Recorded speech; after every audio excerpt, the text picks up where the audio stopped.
네, 여러분, 네, 오래 기다리셨죠? 네, 이제 준비가 돼서 저희 포럼, 20차 포럼을 시작하도록 하겠습니다. 먼저 이번 20차 포럼은 특별한 분들을 모셨습니다. 현재 전환기 정의에서 그 북한의 여러 가지 그 정의와 관련되는 이슈를 연구하고 계시고 또 여러 가지 좋은 보고서들을 발표하고 계신 전환기 정의에 계신 분들을 모셔서 GIS를 활용한 북한 반인도 범죄 조사 기록 작업이라는 주제로 오늘 말씀을 듣도록 하겠습니다. 오늘은 평소와 달리 두 분을 모셨습니다. 현재 전환기 정의 워킹 그룹의 대표를 맡고 계신 이용환 대표님을 모셨습니다. 네. 그리고 또 한 분은 현재 전환기 정의 워킹 그룹에서 법률 분석관으로 수고를 해주시는 신희석 박사님 두 분을 모시게 되었습니다. 두 분의 말씀을 듣기 전에 잠깐 소개를 드리면 이용환 대표님은 서강대에서 정치학으로 공부를 하시고 북한인권시민연합에서 오랫동안 활동을 하셨고 현재 전환기 정의 워킹그룹의 대표를 맡고 계십니다. 그리고 함께 해주실 신희석 그 법률 분석관은 하버드 로스쿨에서 LLM으로 석사를 하시고 연세대에서 국제법으로 박사를 하셨습니다. 자, 그러면 두 분을 모시고 GIS를 활용한 북한 반인도 범죄 조사 기록 작업이라는 주제로 말씀을 듣도록 하겠습니다. 두 분 나오실 때 큰 박수로 환영해 주시기 바랍니다.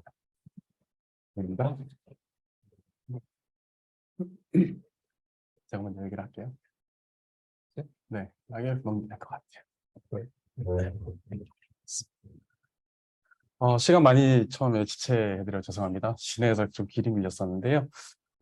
그냥 저희가 긴 얘기 좀 빼고 준비한 내용들이 좀 많으니까 하고 최대한 시간 남겨서 뒤에 궁금하신 거 설명드릴 시간 더 갖겠습니다. 저희가 이제 단체 소개를 짧게 먼저 하면은요. 단체가 설립된 것은 2014년이었습니다. 2014년에 저희가 이제 뭐 한국 언론에서는 이제 북한 인권 단체로 또 생각하는 언론들도 있긴 한데요. 사실 이제 국내 언론에는 보도가 잘 안 돼서 그렇지만 다른 나라들의 인권 조사 기록 작업들도 같이 돕는 일을 하고 있었습니다. 그래서 이제 국제 인권 조사 기록 단체로 설립을 하자라는 취지로 만들게 됐고요. 저희가 뭐 몇 가지 중요하게 생각하는 가치는 이제 피해자 중심 그리고 정보 기술을 최대한 활용을 하자. 그리고 이제 보통 이제 인권조사라고 하게 되면 이제 정치, 뭐 사회, 뭐 외교 이런 학문 쪽에 머물러 있는 경우가 있었는데요. 법학 뭐 이런 게 있었는데 좀 여러 학문 분야 간의 협력을 좀 많이 해야 되겠다. 그런 취지로 운영이 됐습니다. 왜 2014년이었냐 하게 되면요. 가장 이제 저희가 설립하게 된 직접적인 계기는 COI 보고서가 유엔에서 이제 만들어진 때였는데요. 이 보고서는 이제 뭐 360여 페이지 달하도록 만들어졌지만 사실은 이제 핵심적인 내용은 북한에서 벌어지는 것이 이제 국제적으로 대응을 해야 될 반인도 범죄다라는 규정을 해준 부분이고요. 가해자들의 책임을 추궁해야 된다. 그리고 이제 처벌하지 않고 넘어가는 것을 근절시켜야 된다. 사실 이걸로 다 요약이 될 수 있는 내용이었습니다.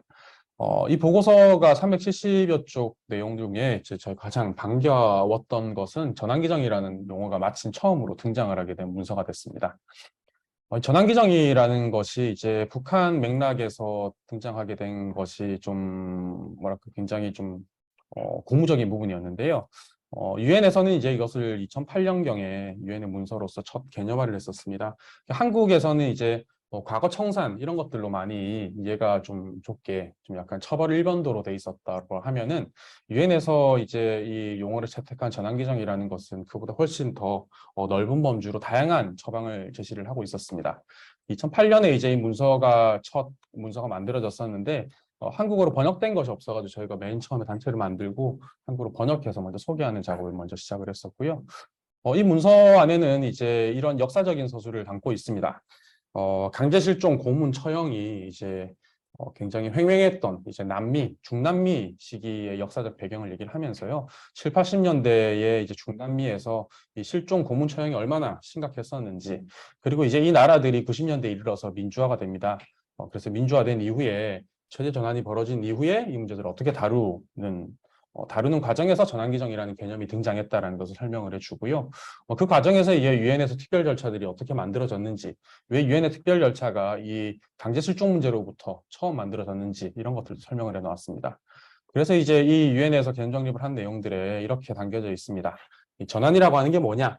이제 민주화가 되는 것, 그리고 이제 전쟁 상황 내전에서 평화기로 접어드는 것, 또 새로운 국가가 만들어지거나 또는 이제 국가가 무너지거나 붕괴하는 경우도 전환기에 해당됩니다.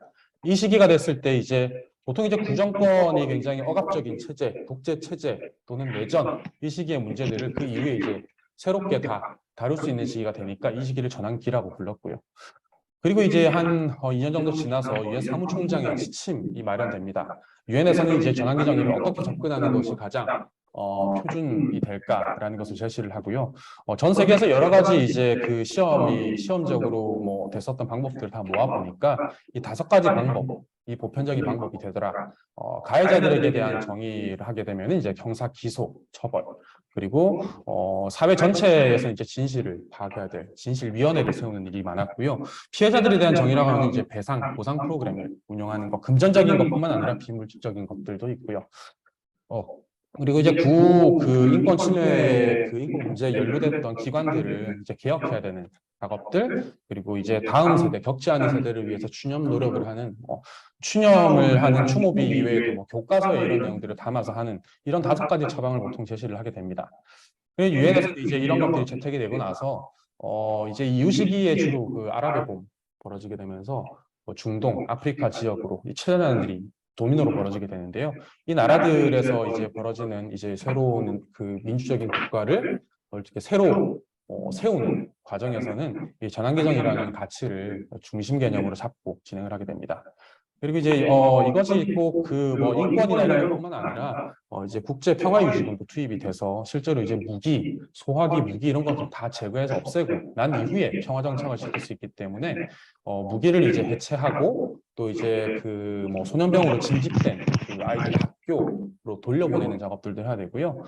그리고 이제 가해자, 피해자 이런 내전을 벌인 곳들 같은 경우 이제 재통합시키는 과정도 있기 때문에 DDR이라고 불러서 이 과정을 굉장히 어렵지만 굉장히 많은 물량을 투입을 해서 진행을 하고 있습니다.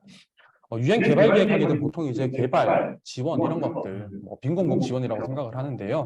유엔 개발 계획, UNDP만 들어가더라도 이렇게 트랜지셔널 저스티스를 이제 아주 그 중요 가치로 두고 있습니다. 그래서 이것은 뭘 보여주냐면 유엔에서 이제 인권, 평화, 개발 이거 다 따로따로가 아니라 총체적으로 다 연결된 문제라는 인식을 갖고 있다는 걸 보여줍니다. 시민사회에서는 이제 여러 가지 프로젝트를 하고 있는데요. 전 세계에서 유엔 회원국이 약 194개국, 196개국 이렇게 뭐 변동을 하더라도 그 절반 이상이 되는 약 100개국 이상이 아까 이제 앞에 말씀드린 3가지 유형, 4가지 유형의 전환기를 다 겪은 나라들입니다. 이 나라들에서 시민사회 이제 NGO들이나 이런 기관들이 이런 그 사실조사, 또 역사 기록, 그리고 이제 그 사회 재통합, 그리고 어떤 재판 지원 이런 것들 하는 다양한 활동을 하고 있고 이렇게 전 세계에서 많은 그 전환기 정의를 실현하기 위한 노력들이 있다라는 걸 참고할 수 있습니다. 많은 문제들이 굉장히 어려운 문제로 남는데요. 뭐 정의, 진실, 화해, 회복, 기억, 소유, 통합 이런 문제들 중에 어느 거 하나 쉬운 문제가 없더라라는 것을 결국 이제 인류가 알게 된 그 교훈이었습니다. 그래서 이 중에 뭐 하나를 선택할 문제가 아니라 이 문제들이 이제 굉장히 복잡하게 얽혀 있다는 걸 모든 나라에 다 보여주었고요. 특히 이제 저희가 단체를 만들면서 중요하게 생각했던 것은 진실 측면이었습니다. 그 사실 조사를 하고 그 기록화해 놓는 작업이 나머지 정의를 세우는 일, 화해를 하고 회복을 하는 일, 또 기억화시키는 일에도 가장 근간이 되는 일이 그 사실 조사, 진상 조사를 하는 일이 가장 중요하다고 저희는 인식하게 됐습니다. 저희가 이제 여러 나라들의 사례를 이제 처음 설립할 때에 연구를 해보고 살펴보니까 이 3가지 교훈을 저희가 도출한 결론이었습니다. 전환기가 언제 올지를 모르다 보니까 사전에 준비를 안 하더라. 그래서 사전에 준비가 필요하다라는 것이었고요. 조사 기록화 작업이 부실한 나라들에서는 이 전환기 정의 세우는 게 점점 어렵더라, 더 어렵더라. 그리고 3번째는 이제 피해자들이 직접 배제가 되고 오히려 이제 새 시대가 됐을 때에 어떤 그 새 시대의 정치인들이나 종교인들이 이런 결정을 주도하게 되는 그래서 우리가 피해자들이 이제 불만이 쌓여서 다시 그 문제가 다시 불거지는 일이 벌어졌기 때문에 피해자 참여가 중요하다. 이 세 가지 결론이었습니다. 저희는 이제 이 세 가지를 저희 활동에 반영을 하기 위해서 이제 생각한 어디서부터 뭘 할 거냐 했을 때 저희가 이제 범죄 현장을 찾자. 이제 우리가 보통 이제 그 범죄 인권 조사를 하게 되면은 누가 누구에게 무엇을 어떻게 왜 했냐 이런 조사를 하는 경우들이 많습니다. 하지만 이제 흔히 간과되는 게 어디서 그런 일이 벌어졌는지에 관련된 조사를 이제 제대로 하지 않는 경우들이 있습니다. 그래서 증언들은 무수한데 특정한 장소에서 증거를 수집하려고 하는 그 위치를 특정하지 못해서 증언은 많아도 증거를 찾지 못하는 일들이 비일비재하게 벌어졌습니다. 그러니까 범죄 현장이 왜 중요한지 좀 각인을 하게 된 계기가 있었는데요. 단체를 2024년에 만들기 전에 이제 2년 전에 뭐 제가 개인적인 기회로 여기 헤이그에 있는 그 유고 국제형사재판소를 방문할 수가 있었습니다. 이때 당시에 이제 한국인 권호곤 재판관님이 계셨고요. 이 재판관님을 사실 찾아갔었습니다. 이때 갔을 때는 제가 뭐 법학도 여기 신박사님 법학 전문이라서 이제 좀 더 뭐 좋은 얘기를 나눌 수 있었을 때 저는 굉장히 단순한 질문이 하나 있었는데요. 여기가 국제재판소지 않습니까? 나중에 이제 북한 정권의 그 가해자들을 재판을 할 때 어떤 재판소가 적합하다고 생각하시는지 또 한국인이시고 직접 하고 계시니까 여쭤보고 싶어서 여기 헤이그에 있듯이 이런 국제재판소가 북한을 다루기 위해 있어야 된다고 보시는지 아니면 한국에서 재판소를 만들어야 된다고 보시는지 아니면 또 다른 방식의 재판소가 있어야 된다고 보시는지 여쭤보러 간 거였었어요.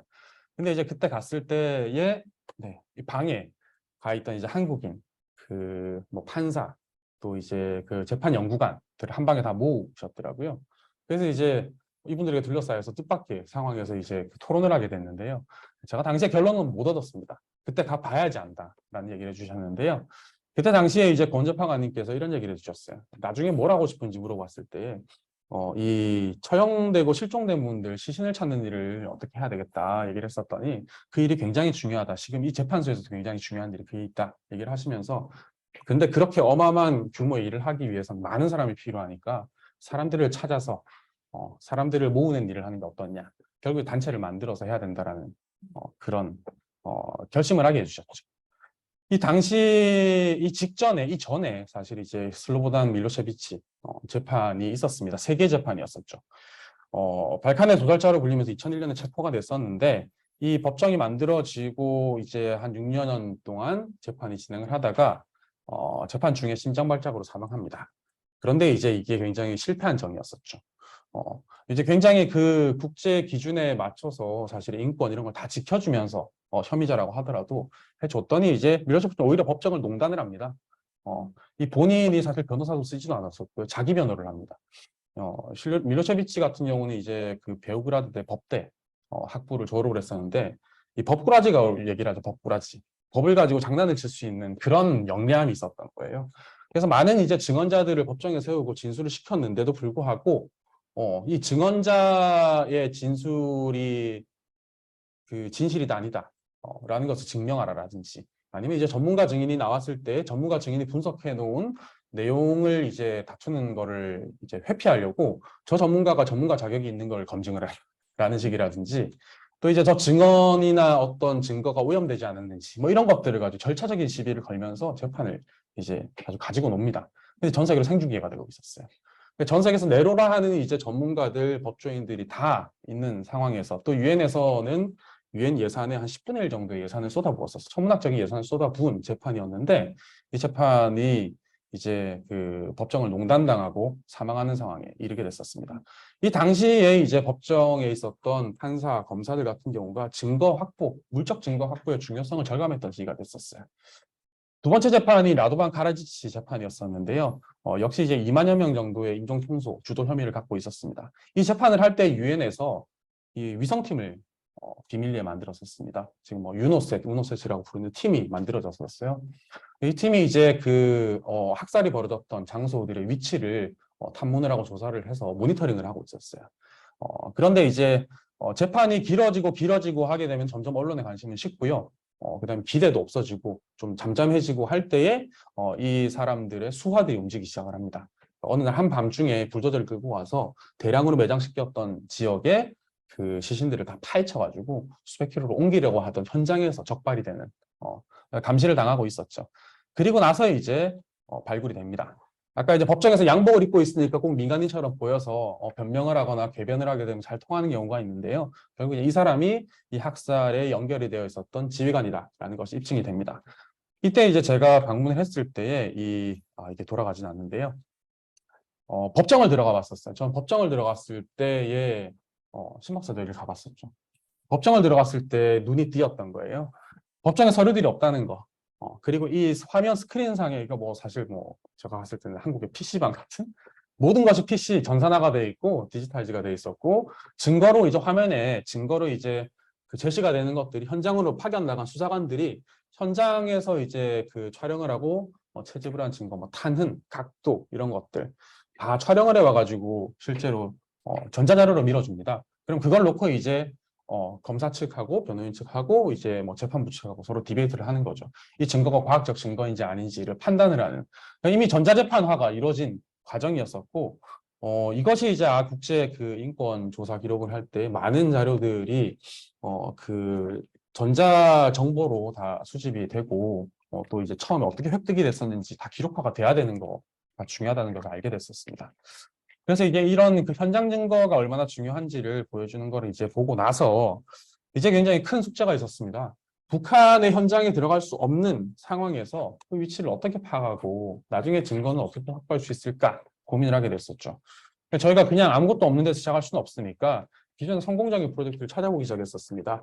첫 번째 프로젝트는 이제 우리가 지금 쓰는 이제 GIS 시스템이 없던 시기였었고요.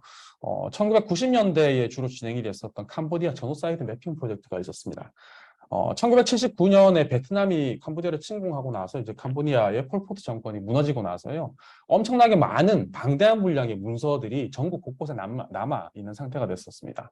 한 20여 년이 지나도 근데 캄보디아 사람들이 이걸 조사하고 기록하고 퍼즐을 맞춰볼 생각을 안 한 거예요.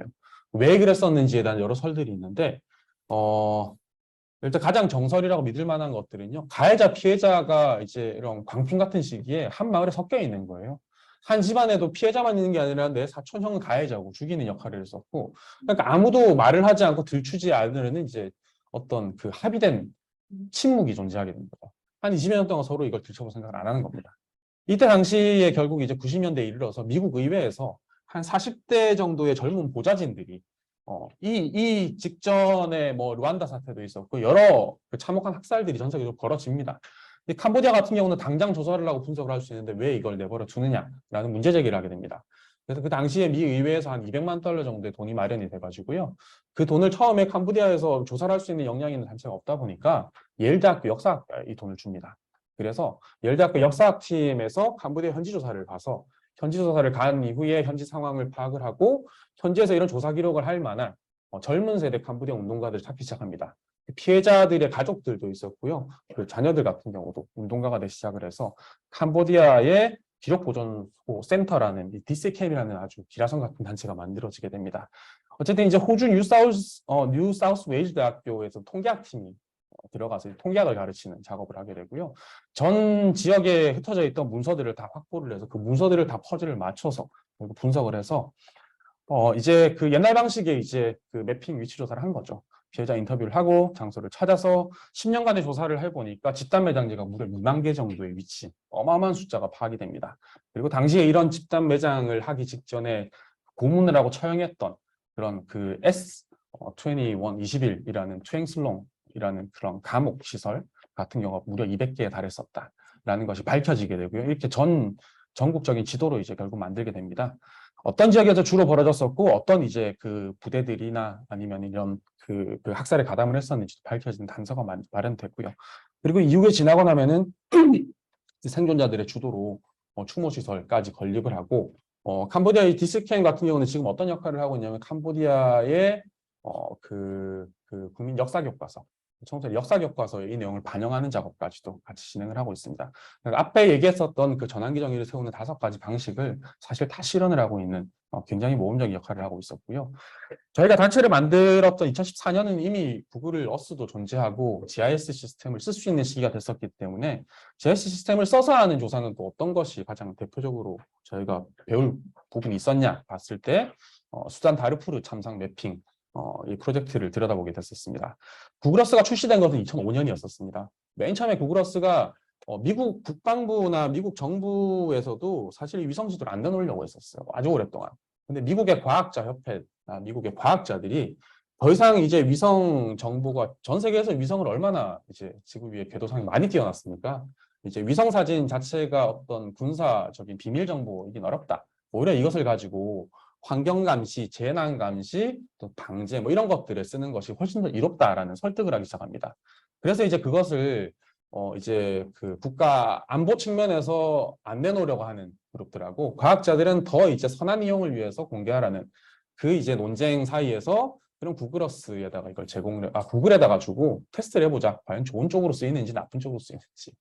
그래서 그 이후에 우리가 알고 있는 지금은 모든 스마트 기기의 위치를 찾을 수 있는 이런 시대가 열리게 됐었고요.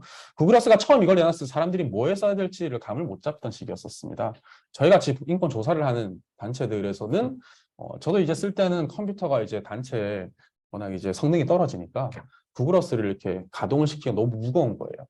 2000년대 중반만 해도 북한의 지도들은 이렇게 듬성듬성 비어있는 사진들이 너무 많았었습니다. 그리고 나서 한 7, 8년 지나고 나니까 북한 지도 전체가 완성이 되더라고요. 이제 처음 이게 만들어지고 나서 구글 다르푸르 참상 매핑에 굉장히 획기적으로 적용을 합니다. 구글어스는 미국 캘리포니아 서부 쪽에 있는 거고요. 같이 협력을 했었던 홀로코스트 총국박물관은 미국의 동부에 워싱턴 쪽에 있습니다. 그러니까 미국에서도 동쪽과 서쪽 극과 극에 있는 곳에서 아프리카 수단 지역을 모니터링을 하게 되는 이 자료를 쓰게 됩니다. 그래서 이제 전후 비교를 할 수 있는 이 시각화를 시킨 그 발표를 하게 되죠. 조사 분석 결과를. 이 당시만 해도 뭐 가디언, 뭐 뉴욕타임즈 이런 데들의 기자들이 현장에 가지 않은 게 아니었었습니다. 현장에서 취재를 하고 하는데 다 이제 글로 써서 참혹한 내용을 전했을 때 사람들이 느꼈을 때 기도하는 사람들이 많았었고요. 뭔가를 해야 된다라고 외친 사람들 행동이 안 됐었는데 눈으로 실제로 보여주는 멀쩡하던 마을이 바로 며칠 지나서 불을 타고 없어지고 하는 상황을 가시적으로 보여주게 되니까 국제사회에서 당장 행동을 해야 된다, 개입을 해야 된다, 여론이 폭증을 하게 되는 역할을 했었습니다. 그래서 저 두 가지가 저희가 봤을 때 가장 저희가 이렇게 그 아이디어를 얻을 수 있는 프로젝트였었고요. 맨 처음 시작한 프로젝트가 북한의 처형, 시체를 어디에서 처리를 하는지, 또 북한에도 분명히 캄보디아처럼 많은 문서들이 어딘가에 남아있다는 생각 때문에 세 가지 정도의 위치를 찾자라는 작업을 하게 됩니다. 처형 장소를 찾는 것은 나중에 이제 증거물 확보, 현장 검증을 하기 위한 부분이 있고요.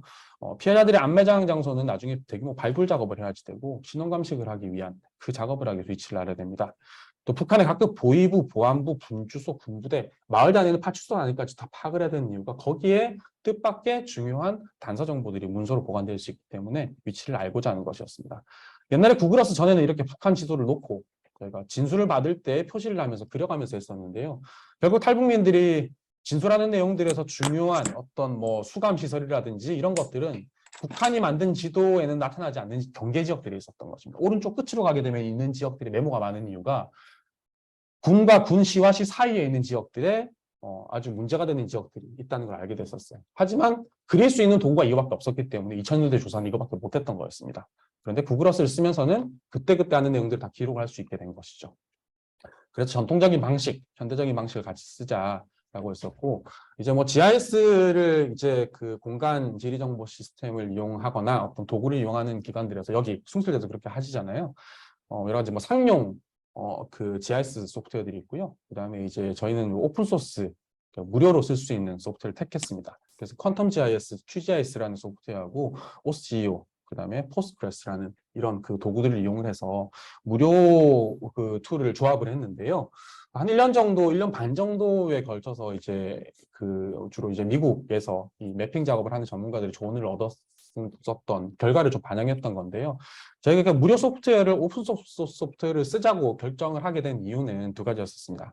하나는 이제 이 소프트웨어는 뭐 없어질 가능성이 거의 없다.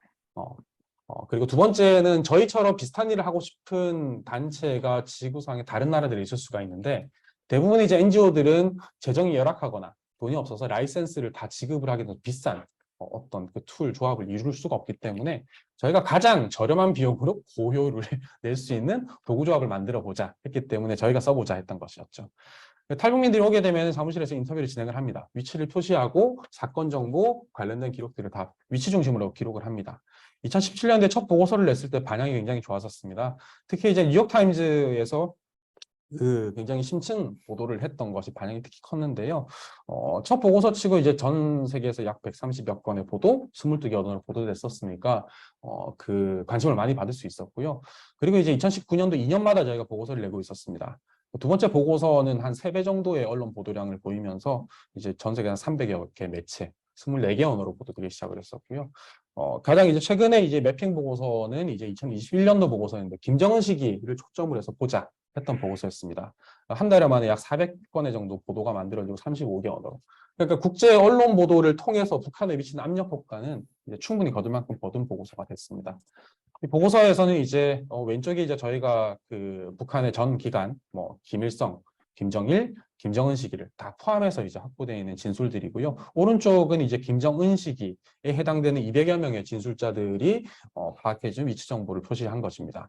우리 이제 위치를 보시면은 북한 조사하시면 다 겪듯이 환경 목도나 양강들 지역에 편중되어 있는 현상은 여기에서도 그대로 나타나는 부분이고요. 저희가 이 조사를 했을 때에 이제 2021년도 보고서에서 이제 가장 의미 있었던 부분이 이 부분입니다. 북한에서 쓰는 공개 처형 장소가 늘어나느냐, 유지되고 있느냐, 줄어드느냐. 저희가 이제 환경북도 해상 지역에서 가장 많은 이제 설명들이 나와 있는 상태였었기 때문에 확인해 보니까 공개 처형 장소가 이 노란색 원으로 그려진 이제 한 6개, 7개 되는 지역인데요. 이 지역은 김정은 시기 전까지 빈번하게 쓰였던 지역입니다. 여기 북쪽을 이제 보시기는 중국과 접해 있는 그냥 도심 한가운데 사람들이 가장 많이 사는 지역에서 그냥 이제 대놓고 총살이 벌어지는 상황이었었으면은 김정은 시기가 되고 나서는 국제사회 압력이 이 COI 보고서 전후로 해서 굉장히 강화가 됐었죠. 증거가 흘러나오는 것을 극도로 경계를 하게 된 상황이 되다 보니까 이 분홍색 원이 그려지는 가운데 아래쪽에 두 장소로 줄어들게 됩니다.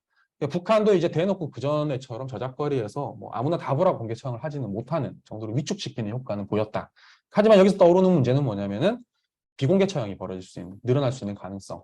저희가 이제 이 이후부터는 비공개 처형에 관련된 정보는 더 얻기는 어렵지만 비공개 처형과 관련되어 있는 공개 정보, 비공개 정보, 또 인터뷰 정보를 더 모아서 비공개 처형은 또 어떤 변화가 벌어지고 어떻게 이루어지고 어떤 장소에서 이루어지는지를 파악하는 과정이 있습니다. 이게 이제 시간이 제가 사실 영상 클립들을 준비해 왔었는데요. 그냥 이제 이거는 좀 생략하면서 뒷내용 가겠습니다. 그래서 이제 이런 보고서를 쓰고 나면 과연 이제 북한이 어떻게 전해지느냐, 북한에 어떤 그 신경을 쓰이게 할 수 있느냐 했을 때에 이제 뭐 대표적으로 어떤 수단이 VOA, RFA 같은 그 북한을 겨냥한 방송 매체들을 통해서 저희가 이제 북한에 어떤 메시지를 보내려 하는지를 다 여과 없이 전할 수가 있고요. 이외에도 뭐 민간 라디오를 통해서 전하기도 하고, 이제 북한에서 이렇게 뭐 수동적으로 외부의 정보를 또 보일 뿐만 아니고 국제사회에서 북한 인권 문제를 어떻게 비판하고 하는지 북한도 적극적으로 정보를 수집을 하면서 언론 모니터링을 합니다. 그렇기 때문에 언론 보도를 통해서 북한의 압력을 가하는 것이 가장 현재로서는 효과적인 수단이다라고 말씀드릴 수 있습니다. 그리고 이제 신인석 박사는 이제 어떤 역할을 했었냐면은 그 북한의 반동 그 사상 문화 배격법 처음에 그게 북한의 사진으로 이렇게 입수가 됐을 때요. 그 텍스트를 낮춰가지고 영문으로 번역을 해서 그 유엔의 그 처형 특별보고관 그리고 이제 또 유엔의 또 뭐였죠? 표현의 자유 특별보고관 그리고 북한인권 특별보고관에게 서한을 보냈습니다. 그래서 3명의 특별보고관이 동시에 같이 해서 북한의 이 처형 문제 그리고 이 법을 직접 다 공개하라고 또 압박을 하는 그런 이제 공개 문서화를 시키는 작업을 진행할 수 있었고요. 네, 앞으로 과제들은 이런 것들입니다. 이제 미래 국가적인 과제이기도 한데요. 뭐 북한이 언제 전환이 벌어질 수도 있고 언제 무너질 수도 있는 거고 바뀔 수 있는 상황이 됐을 때에 굉장히 전면적인 이제 국제적 국가적 진상조사를 진행을 해야 됩니다.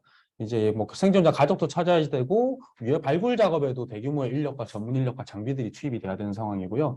재원 마련도 문제이고 이제 남은 그 가족들 후손들의 유전자 샘플링을 해서 데이터베이스 만드는 작업도 막대한 작업이 됩니다. 언론 여론의 전폭적인 지지가 필요하면은 이제 이런 NGO들이 계속 이런 얘기를 해야지 되고요. 그리고 이제 전문 인력들이 많이 필요합니다. 법의 인류학자들, 발굴 전문 인력들, 또 그걸 보호하는 현장에서 보호하는 인력들도 많이 필요하고요.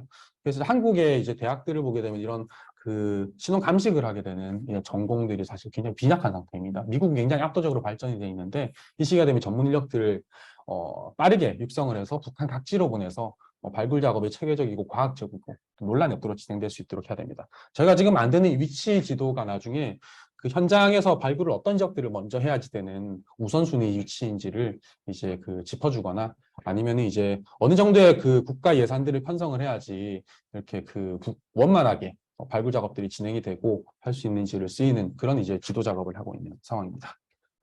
두 번째 프로젝트는 이진박사가 소개를 하시면 좋겠습니다. 예, 안녕하세요. 방금 소개받은 신희석입니다. 먼저 오늘 이 자리를 마련해 주신 김성배 단장님이야 숭실평화통일연구원 북한 도시연구단 여러분께 감사의 말씀을 드리고 싶고요. 또 이 문제에 관심을 가지고 현재 지금 오프라인 그리고 온라인 상으로 참석해 주신 분들께도 감사의 말씀을 전하고 싶습니다.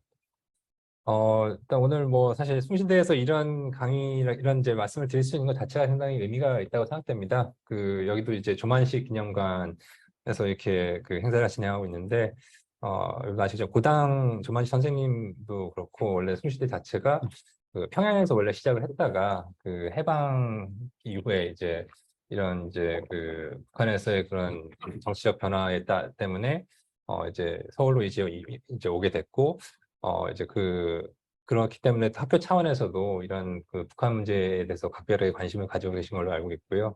그리고 이제 고당 조만식 선생님 같은 경우에는 그 원래 이제 일제시대부터 이제 이런 민족 독립운동을 하시다가 이제 북한에서 그런 소련 군정이 들어선 이후에 시정 이제 어떻게 보면 이제 그런 이제 그 소련 군정에 반대를 하시다가 이제 그 실종이 되셨고 이후에 이제 그 지금도 이제 정확하게 뭐 이렇게 돌아가셨던 걸로 알고 이제 알려져 있지만 정확하게 이제 그런 그 이제 운명이 식별된 건 아닌 상황인데요.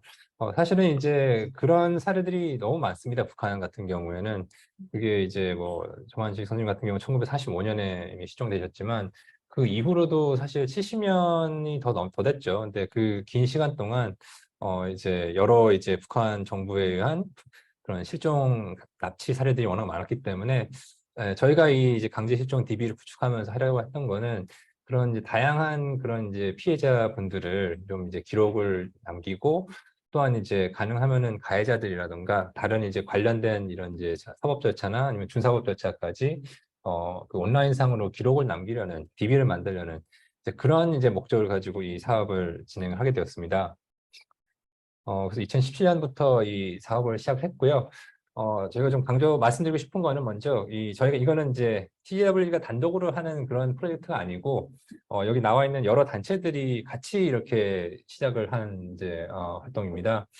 그래서 예를 들어서 뭐 사실 제일 처음 이제 저희가 DB 구축하면서 지금도 가장 많이 수록된 피해자분들은 그 6.25 한국전 당시에 납치였던 이제 민간인 납치자분들의 그 리스트랄까 그런 자료가 제일 많이 보유하고 있는데 그건 여기 나와 있는 이제 6.25 전쟁 납북 인사 가족 협의회라는 이제 파프라는 단체에서 지난 뭐 90년 이후로 계속 이제 수집해온 자료들을 저희가 이제 공유를 해주셔가지고 이제 DB에 이제 포함이 되게 됐습니다.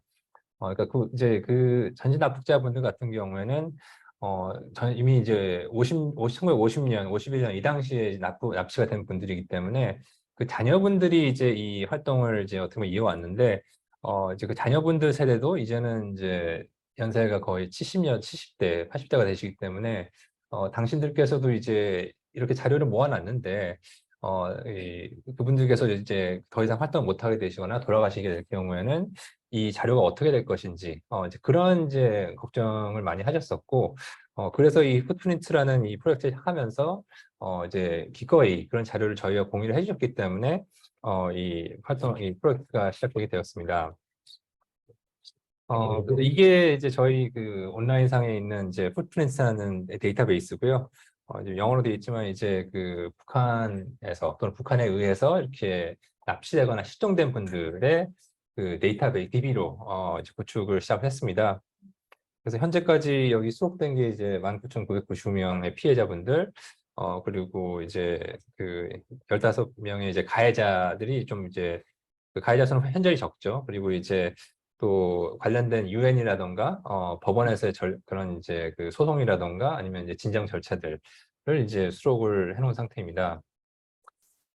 그래서 이걸 표를 보시면 아시겠지만 이제 저희가 좀 하려는 건 이제 그 단순히 이제 기본적으로 이제 피해자 분들, 가해자분들의 그런 개별 카드를 좀 뒤에 보이겠지만 이제 그런 카드들을 만들면서 그걸 자동적으로 이렇게 그래프로 이제 수치가 될 수 있게 저희 그 랜딩 페이지, 제일 첫 페이지에 이렇게 이게 보이게 되어 있습니다. 그래서 이제 연도별로 이제 피해자분들이 몇 분이 계셨는지, 그리고 밑에는 지도상에 이제 그 특정 지역에서 이제 피해자가 몇 분이 계셨는지, 이 지도 같은 경우는 사실 이제 이게 구글 어스 이런 식이라서 주민하게 될 경우에는 이제 여기는 이제 보면 이제 뭐 도시 단위로 돼 있다면, 시나 도 단위로 돼 있다면은 더 이제 주민하게 되면은 더 낮은 그 뭐 지방 단계에서의 그런 피해자 수 이런 게 이제 디스플레이가 되도록 이제 설계가 되어 있습니다. 그래서 일단 피해자분들 같은 경우에는 사실 그 가장 큰 피해자 집단이랄까 수가 많은 피해자들은 뭐 어디까지나 북한 주민들이겠죠. 왜냐면 이제 1945년 이후에 뭐 이제 거의 80년 가까이 계속 이런 강제 실종들이 있었기 때문에 근데 이분들은 사실은 거꾸로 우리가 자료가 제일 적은 분들이기도 합니다. 그래서 이제 사실 피해자 수가 가늠이 안 될 정도지만 자료는 가장 적은 이제 그런 피해자분들이고요. 또 이제 많이 알려진 그 피해자 집단이 이제 그 한국전 당시에 이제 국군 포로분들, 이제 그 당시에 뭐 추산으로는 이제 5만 명 정도라고 하고 있는데 이것도 정확한 기록은 아닙니다. 그냥 이제 실종자도 섞여 있고 또 이제 그 생포된 분들도 섞여 있고 또 이제 사망했는데 이제 그 유해가 수습되지 않은 분들 계시기 때문에 그래도 이제 일반적으로는 이제 5만 명 정도가 계셨던 걸로 이제 추정을 하고 있고 마찬가지로 이제 전시 납북자들도 뭐 10만 명 정도로 이렇게 수산을 하고 있고 그 전후에 이제 1953년에 정전협정 체결된 이후에도 이제 최소 516명의 그런 이제 민간인들이나 이제 군인들이 또 이제 북한에 이제 억류된 것으로 이렇게 알려져 있습니다. 뭐 그 이외에도 이제 여러분 아시겠지만 북송교포 이렇게 뭐 귀국 사업이라고도 하죠.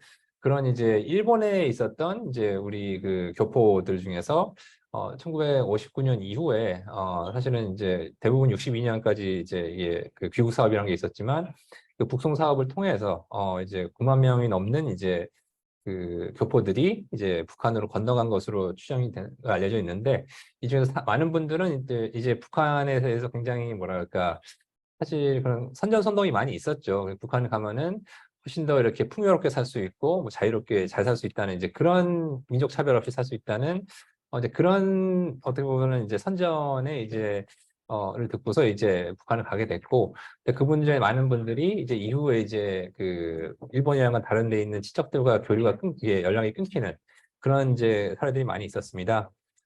그리고 또 이제 일본에서는 굉장히 이제 그 큰 이슈였던 이제 일본인 납북자 사건들도 이것도 이제 일본 정부가 인정한 거는 17명인데 뭐 걔 중에는 뭐 몇백 명의 피해자가 있다는 이제 주장하는 단체들도 있고 그래서 사실은 이 부분도 이제 정확하게 규명이 안 돼 있지만 역시 무시할 수 없는 그런 이제 피해자 단체를 할 수 있고요. 그 이외에도 뭐 루마니아라든가 다른 이제 외국인들이 그 이제 태국이라든가 다른 나라의 피해자들도 있는 것으로 이렇게 알려져 있습니다. 그리고 최근엔 또 이제 여러 이제 그 몇만 명, 수십만 명의 탈북자 중에서도 이제 기본적으로 중국 정부는 탈북자들을 난민으로 인정 안 하고 일괄적으로 이제 북한으로 다 이제 송환을 시켜버리고 추방을 시키고 있기 때문에 그런 과정을 통해서 또 이제 그 실종이 된 그런 탈북민들도 적지 않을 것으로 이제 추정을 하고 있습니다. 그래서 그런 이제 이건 어떻게 보면 큰 수치들인 것이고 저희는 이제 이 각 그 피해자 개별 피해자들을 이렇게 좀 카드를 만들어서 이제 그 DB에다 탑재하는 방식으로 이제 기록을 하려 하고 있습니다. 그래서 지금 이 스크린에 나와 있는 분들은 1969년에 이제 우리 대한항공 YS-11기라는 이제 민항기가 북한에 납북이 됐는데 그때 이제 승무원 그리고 이제 승객 중에서 50명 중에서 39명은 이제 몇 달 후에 송환이 되지만 11명은 끝내 송환이 안 됐습니다. 그래서 그때 송환 안 된 분들의 이런 이제 그 그 개별 그 피해자 각 분들의 그 카드를 이렇게 만들어 놓은 것이고요. 자세히 보시면은 여기 이제 뭐 코리안 에어 YS11이라고 그런 이제 그 어디서 이게 어디서 마지막으로 이제 목격이 됐고 뭐 시종이 됐는지 이제 그런 내용들을 담은 이제 각 개별 카드들을 만들고 있습니다. 그러니까 저희가 이렇게 이걸 만든 이유는 이게 아까 수치도 보셨겠지만 이게 몇만 명, 이제 수십만 명 이렇게 피해자가 되면은 사실 감이 떨어집니다. 이게 그냥 이제 말 그대로 수치일 뿐이지 이게 개별적인 사람의 휴먼 스토리가 있는 그런 비극이라는 건 사실 약해지거든요. 그래서 그런 것을 이제 좀 이제 그런 그 사람의 인간의 그런 이제 면을 좀 부각시키기 위해서 이제 이런 그 식으로 DB를 구축을 했고요. 그래서 지금까지는 이제 그 제일 처음에 했던 거는 이제 그런 이런 납북자분들, 왜냐면 그분들이 사실은 전후에 가장 그런 그 기록, 그 당시에 이제 우리 정부에서도 그 피해자 신고를 많이 받았었고, 이제 그런 이제 작업을 많이 했었고, 최근에는 사실 이제 그 탈북민들을 대상으로 북한 내에서의 그런 겉으로 보면 가장 큰 피해자 집단인데 북한 내에서의 북한 주민들 실종 사례들을 좀 집중적으로 지금 조사를 하고 있는 단계고요. 그리고 이제 그 앞으로 사실 좀 저희가 하려는 것은 그 어떻게 보면 이제 지금까지는 주로 이제 피해자분들에 관한 정보를 많이 수집했다면은 앞으로는 이제 이런 그 북한 정부 기관 소속으로 이런 그 보위성이라던가 그런 다른 이제 기관원으로서 이런 이제 그 납치 사건 아니면 이제 강제 실종 사건에 관여한 책임자들에 대한 정보를 수집해서 또 역시 DB를 만들려는 이제 그런 작업을 준비 중에 있습니다. 그래서 뭐 그런 관련된 내용들이 이제 언론에서 몇 차례 보도된 바 있고요. 이런 이제 이게 사실 강제 실종이라는 건 그 역사적으로 연원을 보면은 중남미에서 이게 그 처음으로 이렇게 법적 개념으로 이제 규명이 이게 확립이 된 이런 이제 법 개념입니다. 그래서 특히 이제 7, 80년대에 그 중남미에서 이런 군사 독재가 있으면서 그 당시에 이제 많은 이제 그 반체제 인사들이 이제 잡혀가서 실종되는 사례도 있었는데 그 당시 벌써 20년, 30년 전인 사건임에도 불구하고 중남미에서 이제 그런 사건들에 대해서 이제 뒤늦게 책임자들이 이제 이렇게 기소돼서 처벌되는 이제 그런 그 사례들이 꽤 있었습니다. 그래서 북한에 대해서도 이제 그런 걸 좀 이제 그 언젠가는 이제 어느 정도의 그 사법 정의가 필요한 게 아닌가 생각을 하고 있고요. 그래서 이런 저희가 이제 기존에 아까 이영환 대표 설명했던 그런 이제 공개 처형 DB 관련해서 공개 처형 그런 매핑 관련해서도 이제 저희가 공개 처형 보고서를 이런 조사를 하면서 주안점을 두는 것 중에 하나가 그 북한 내에서 그런 이제 북한 공문서들이 기록 남을 만한 장소들을 좀 모색을 하고 있습니다. 그래서 이런 이제 그 여기는 해산시 같은 경우지만 그런 뭐 이제 그 보위성 건물들 아니면은 이제 그 일반 재판소 건물이라던가 이제 그런 이제 그 북한 이제 관공서 장소들도 같이 파악을 하면서 향후에는 이걸 다 연결지어서 좀 이제 총체적인 그런 이제 그림을 좀 그려보려고 구상을 하고 있습니다. 잠깐 앞에 조금 네. 보여주세요. 네. 이 그 가르시아 사건이 굉장히 의미심장한데요. 이 사건이 26년 걸려가지고 진상이 드러납니다. 근데 이 사건을 그 밝혀준 그 증거 문서가 어디서 났냐면요. 그 버려진 경찰서, 버려진 창고 자료에서 나와요. 이게 굉장히 이제 의미심장했었는데, 이 페르난데 가르시아라는 그 학생운동 리더였었고, 그 또 노동운동 리더이기도 했었어요. 그냥 벌거 대낮에, 백주 대낮에 경찰들이 끌려갔던 거예요. 근데 미상의 차에 실리고 끌려간 이후에 돌아오지 못한 거죠. 그리고 나서부터 이 미제 사건이 된 거였었어요. 이때 당시에 과테말라에서 약 36년 동안의 내전이 벌어지게 되면서 약 20만 명이 그 살해를 당하고 그 중에 약 4만 건 정도가 미제 사건으로 났게 됩니다. 특히 이제 이 가르시아라는 청년 그 2명의 학생이 끌려간 사건은 계속 이제 남아 있는 경우였는데 약 한 20년 정도 흘러가지고 2006년 경인가 그 과테말라 시 안에 이제 우리로 치면 어떻게 보면 뭐 그 국가경찰 소속이긴 하지만 그 지방에 이제 그 뭐 군수품 창고들에 섞여 있던 행정 서류들은 이게 발견이 돼요. 이게 발견돼서 보고 나니까 그 당시에 경찰들이 진급했던 행정 기록들이 있는 거예요. 근데 그 진급에다가 내가 무슨 일을 잘해가지고 진급을 했는지 포상 기록을 자랑을 해놓은 거예요. 거기에서 학생운동 리더를 뭐날 며칠에 대낮에 납치를 해가지고 해결을 했다. 다 써놓은 거예요, 자기들끼리. 자기들끼리 승진시키려고. 그게 이제 빌미가 돼서 둘 다 자포가 됩니다. 그리고 이제 한 2년 정도 이단서 재판을 했던 거예요. 그 상급자들 지휘 책임 묻는 재판까지 진행이 돼요. 그래서 그 당시에 시간이 26년 정도 흘렀을 때 경찰청장이 된 인물이 있어요. 그 인물하고 그 수하에 있는 고위 관료 둘을 사직년형을 때리게 됩니다. 이게 뭘 보여주냐면은 어디에도 버릴 문서가 없다는 거예요. 나중에 북한 지역에 여기저기에서 주민 문건들, 기록들 다 뒤지셔서 퍼즐을 맞추게 되면은 상당히 많은 가해자들이 적발이 되는 일들이 뒤에 벌어진다는 것이죠. 그래서 이제 저희가 파출소 단위까지 북한의 위치를 찾아놓는 이유들이 그 문서들을 다 모아서 훨씬 더 나중에 미래가 됐을 때는 자료를 빨리 그 고속으로 디지털화 시키게 되고 자료를 분석을 연관관계를 분석할 수 있는 방법들이 고안이 되기 때문에 과거보다 훨씬 더 방대한 양의 데이터라고 해도 관련성을 분석을 하기에 좋은 시기들이 됐다라는 걸 보여줍니다. 네, 이제 예.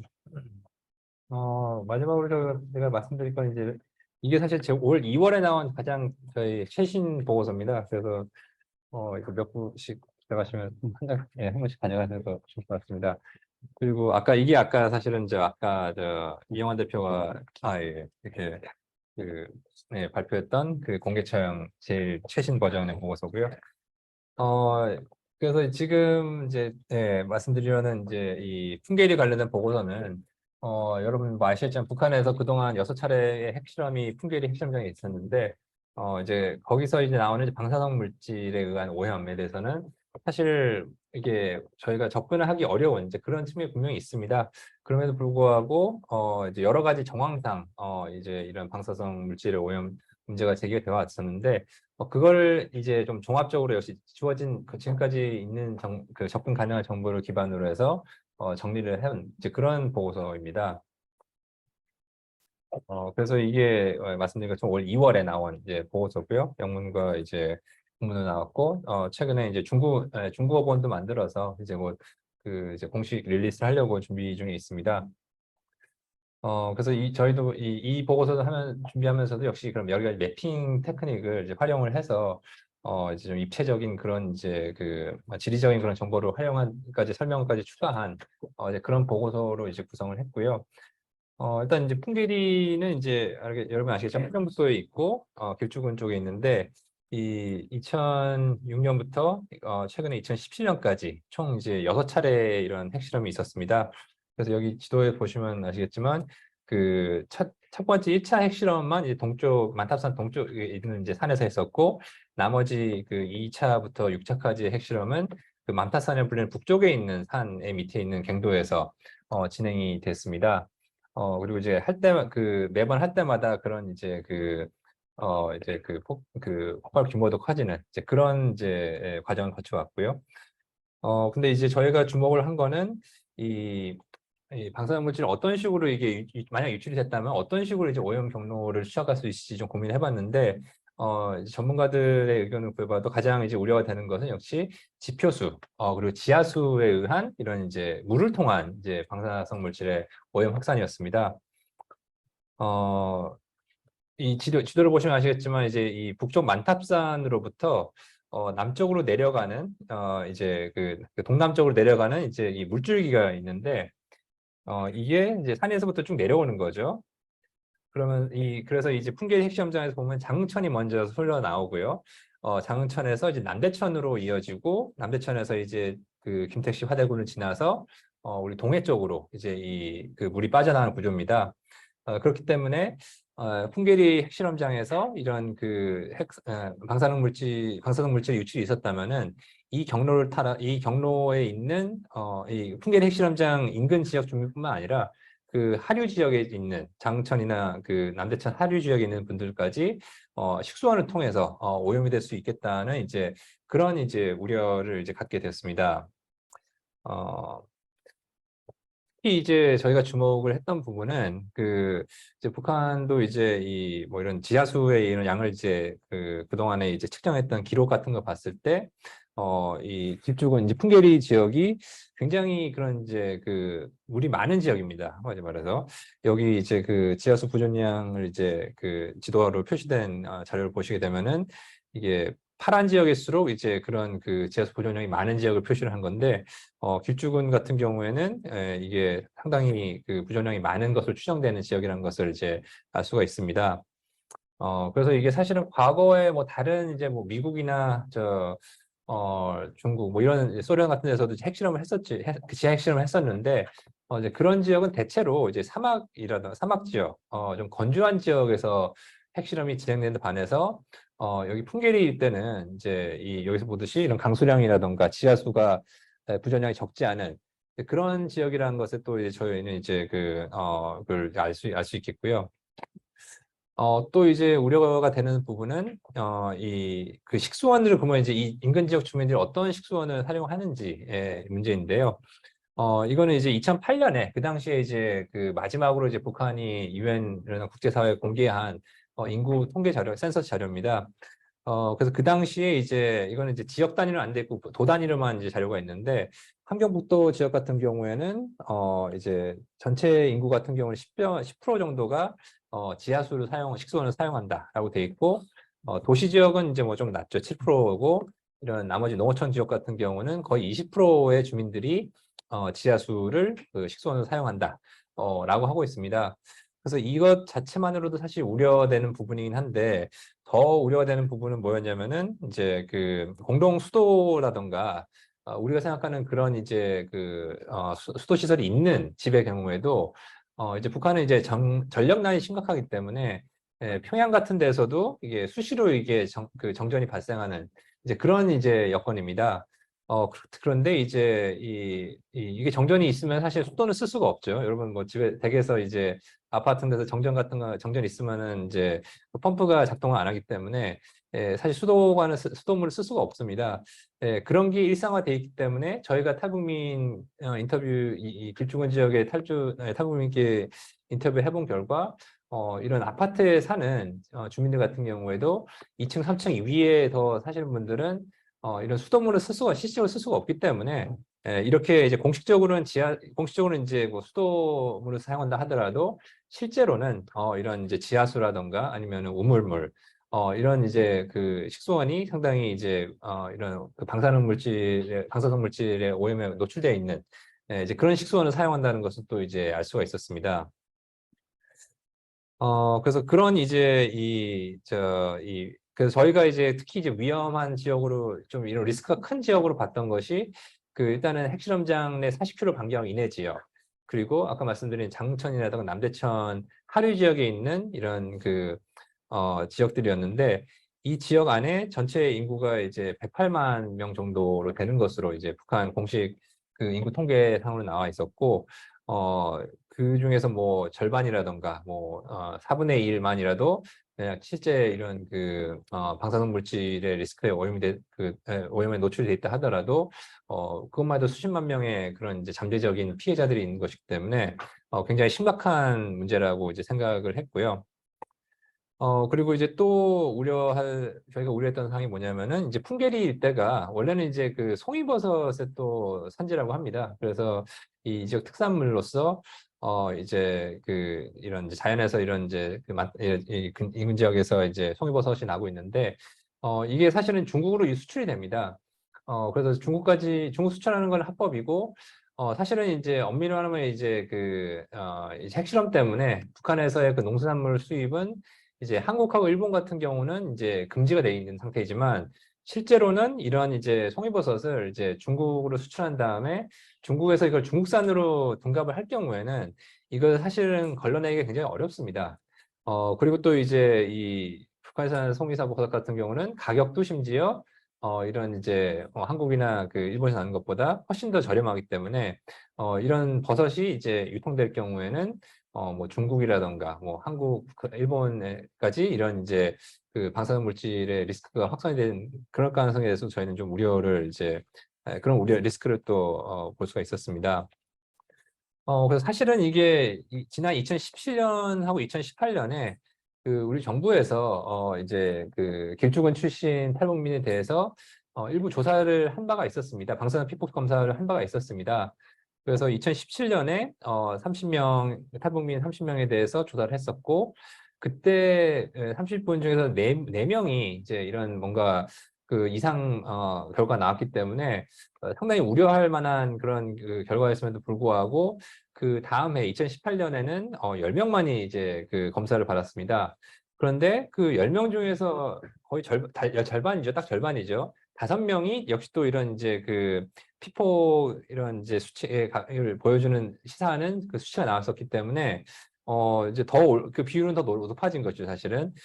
그렇기 때문에 상식적으로는 이걸 더 이제 검사를 확대하거나 적어도 계속해야 되는 게 뭐 맞는 거였는데 사실은 이제 2019년 이후에 이런 이제 그 당시에 그 북한과의 그런 이제 남북 대화, 교류에 대한 그런 이제 정치적인 그런 상황이 변동하면서 이게 사실은 이제 묻혀버렸습니다. 그래서 그 당시에도 이제 처음 이 수치가 2017년 수치가 나왔을 때는 약간 좀 이제 우려가 제기됐지만 역시 이제 그 정부 쪽에서는 이게 문제가 없다는 식으로 이제 무마가 되었었고 2018년 결과 같은 경우는 수개월 동안 사실 정부 쪽에서 공개를 안 했었습니다. 그래서 이런 거에 대해서 저희는 이제 그 당시부터 좀 그 우려를 가지고 좀 이제 그 관찰을 해왔던 것이고요. 참고로 이제 그 17, 18년 조사 결과에서 나왔던 이런 이제 피포 선량을 보게 되면은 우리가 아는 이제 후쿠시마라던가 체르노빌의 그런 이제 핵 피폭, 방사능 피폭에 비해서 봤을 때도 적지 않은 이런 수치라는 것을 알 수가 있고요. 그래서 저희가 이 보고서를 내면서 이제 정부에 냈던 권고 중에 하나가 그 아까 말씀드린 그 이제 풍계리 인근 지역 그 이제 길쭉을 포함한 시군 지역 출신 탈북민이 이제 그 가장 최근에 이제 확인됐을 때는 이제 881명으로 이게 나왔었습니다. 그래서 이분들에 대해서 희망자 대상으로 전원에 대해서 이제 피폭 검사를 실시를 해라. 그리고 또 이제 이미 피폭 검사를 받은 분 중에서 아까 선량이 높게 나온 분들에 대해서 추가로 이제 그 이런 건강 검사라던가 이런 이제 계속 팔로우업을 해달라 그런 이제 요구를 했었고 일단 뭐 이 보고서가 나온 이후로 좀 이제 반향이 있었기 때문에 일단 뭐 통일부에서 이런 조사를 올해 실시하겠다. 그래서 그 일단 올해 80명을 이제 검사를 원자력병원에서 하기로 그렇게 이제 계획을 발표를 했고 뭐 이게 어떻게 를 좀 이제 그 계속 이제 팔로우업을 하려는 이제 하고 있는 그런 상황입니다. 뭐 이런 이제 언론 보도가 있었다는 것도 말씀드리고 싶고요. 그래서 뭐 저희가 이제 그 아까 이영환 대표도 얘기했지만 그 저희는 뭐 이제 북한 이슈를 많이 다루긴 하지만 저희는 어디까지나 인권 조사 기록 단체로 시작이 되었고 이런 그 여러 가지 기술을 활용한 이런 이제 인권 조사 기록을 좀 하려는 이제 그 취지에 맞춰서 이런 공개 처형이라던가 이제 강제 실종 그리고 이제 최근에는 이제 이 풍계리 핵실험 원장 문제까지 이런 인권 문제를 이제 기술을 활용해서 어떻게 이제 잘 기록할 수 있을지 그런 쪽으로 방점을 맞춰서 이제 활동을 해왔고 또 앞으로도 이제 그런 활동을 이어가려고 생각하고 있습니다. 뭐 여러 가지 질문들이 있을 텐데 일단 예, 제 발표는 여기까지 하고요.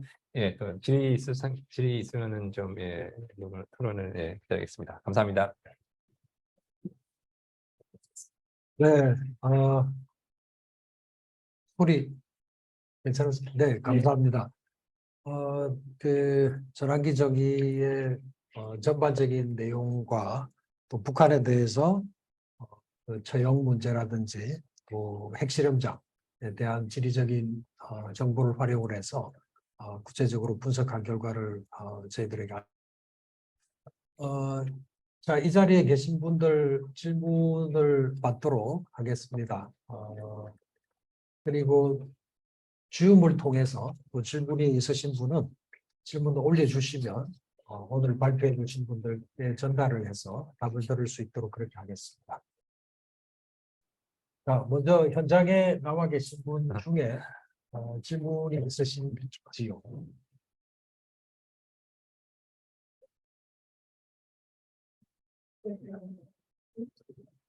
네, 권 박사님. 네. 네. 대표님, 네. 박사님 이렇게 먼 걸음 또 해주시고 여기 저희랑 이제 함께 해주셔서 너무 감사드리고요. 굉장히 저도 사실은 그러니까 하시는 일들을 알고 있다고 생각을 했는데 말씀을 드리면서 저도 되게 모르고 있었던 부분들을 많이 배울 수 있어서 너무 감사했습니다. 질문이 2개가 있는데요. 네. 아까 말씀하셨던 그 피해자 숫자를 제가 들으면서 깜짝 놀랐어요. 어떻게 그 많은 피해자분들의 그 레코드를 어떻게 그동안 제가 생각하기 예, 그동안 제 생각에 2만 명의 그 사람들의 이제 그 기록을 이렇게 남기시기에는 짧은 시간일 것 같다는 생각도 들었었는데 어떻게 그런 부분들을 하셨었는지도 여쭤보고 싶었었고요. 네. 그리고 신희석 박사님이 그 반동문화 배격법 공개 문서 작업을 하셨다고 아까 말씀하셨었는데 그 부분에 대해서 조금 더 팔로우 설명해 주시면 감사하겠습니다. 네. 일단 앞부분 먼저 말씀드리면요. 감사합니다. 사실 초대해 주신 것도 우리 권 박사님께서 몇 달 동안 의논하다가 이 자리 만들어 주셨는데요. 저희도 이게 북한 도시 프로젝트 그 뉴스레터 오면서 항상 이렇게 보면서 저희도 감탄하는 부분들이 많아요. 이렇게 시각화시킬 수가 있구나. 일단은 저희는 이제 탈북민들이 참여해 주시는 게 절대적인 부분이 있어요. 그리고 이제 또 피해 가족 단체들에서 저희 믿고 자료 제공해 주시는 부분이 절대적이고요. 그 처형과 관련되어 있는 조사에는 지금까지 한 7년 정도 실제 조사를 진행을 했는데 810분 정도 참여하신 겁니다. 그러니까 1년에 한 100분 정도 참여해 주셨다고 평균으로 꼽을 수 있는데요. 저희는 이제 하나원 같은 곳에 같이 가서 하는 조사가 아닙니다. 뭐 통일부랑 이렇게 같이 해서 하는 조사가 아니고 저희는 사무실에 이분들이 찾아오시는 거죠. 맨 처음에는 저랑이나 저희 같이 일하는 연구원들하고 그 신뢰를 돈독히 쌓은 이제 탈북민들이 먼저 오셔서요. 저희 초기의 조사 모형이나 설문 이런 것들을 다 테스트를 해주셨습니다. 그분들이 하시고 나서 이 조사 정말 필요하다 본다. 그래서 이제 동네 언니, 누나, 오빠 연락을 다 해주신 거예요. 그래서 이거는 우리가 기꺼이 참여해서 정보를 제공해서 모아야 된다. 그러면서 이제 눈덩이 굴리기라고 얘기를 합니다. 표집. 그래서 스노우볼링이라고 하죠. 연락이 계속돼서 그 동네 분들이 계속 찾아오시는 거예요. 그렇게 해서 지금까지 쌓여 있으니까 이제 저희가 가장 이제 좀 고무적이고 기쁘게 생각하는 거는 탈북민들이 이 조사를 굉장히 지지하신다. 그대로 보여주는 것이고요. 두 번째 이제 아까 2만 명 얘기해 주신 거는 그 실종 주제입니다. 실종 주제의 실종 데이터베이스에 2만 명 데이터가 처음에 저희가 론칭을 할 때 2만 명 데이터가 들어갔던 거는 그 전쟁 시기에 한국전 이제 납북 되신 분들의 데이터가 기본적으로 9만 건 정도를 모아 놓으셨어요. 근데 이 어르신들께서 이제 그 이미리 사장님이라고 아시죠? 네, 이분이 사실 굉장히 혼신의 역할을 다 하셔가지고 여기저기 흩어져 있던 문서들 다 모아서 그 분께서 이제 직접 엑셀 작업을 하시면서 만들어놨던 자료였었어요. 근데 이제 저희가 이제 그 자료를 보고 이 자료를 좀 코딩을 좀 표준화를 하면서 더 이제 데이터를 정렬을 잘 하고 데이터 클리닝을 잘 하게 되면은 이렇게 데이터베이스 구축할 수 있다는 걸 알 수 있었으니까 맨 처음에 이제 이분들께서 수십 년 동안 각자 피해 단체들이 모아놓은 내용들을 사실 잘 안 주려고 하시죠. 이건 전 세계적으로 똑같습니다. 네. 강제 실종이 빈번한 나라에 가보면은 피해단 가족 단체들이 뭐 10개, 수백 개에 이르러요, 사실은. 수백 개 단체들이 개별적으로 조사를 해서 자료가 모여있지 않아요. 그러니까 이제 그게 결국에는 피해자들의 목소리가 분산되는 일이 벌어지는데요. 저희가 이제 그런 부분을 좀 말씀을 이제 드리면서 자료가 이제 단체들마다 컴퓨터는 항상 고장이 날 수도 있는 거고요. 또는 절도 방화가 벌어질 수 있는 것이고요. 불이 날 수도 있는 거고 소실되게 되면은 다 사라지는 겁니다.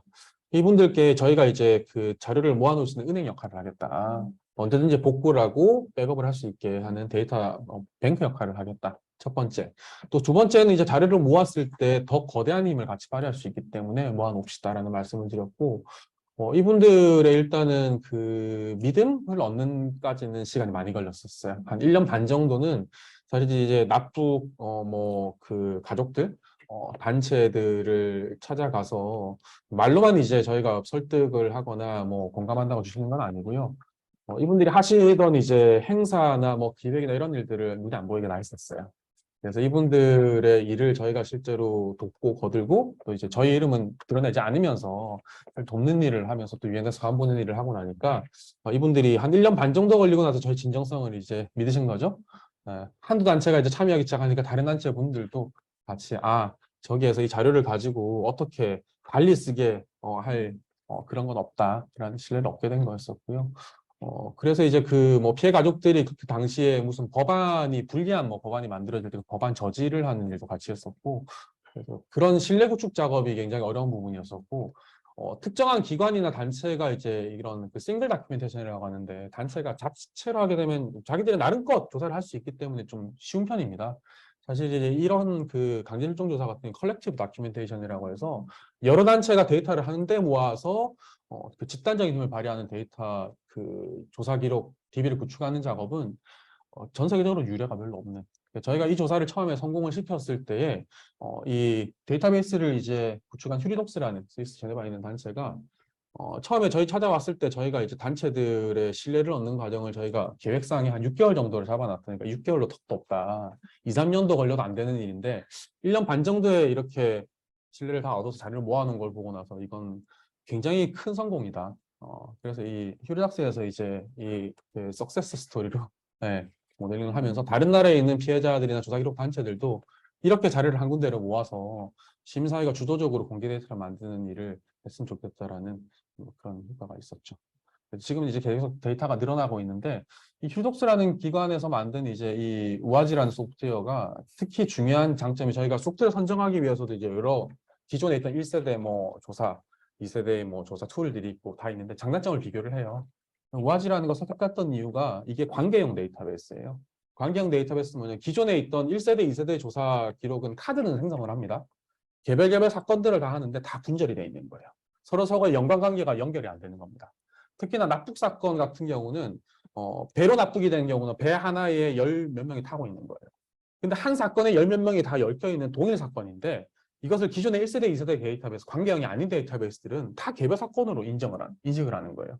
이 배 하나에 모여있는 그룹 사건으로 인정을 하고 또 이제 가해자가 특정이 되면 가해자하고 이 사건들이 연결돼 있다는 걸 보여줘야 되고 문서 파일이 하나가 이 사건과 연결되어 있는 사건인지를 보여주기 위해서는 이렇게 릴레이셔널 데이터베이스, 이게 지금 3세대 데이터베이스인 형태인데요.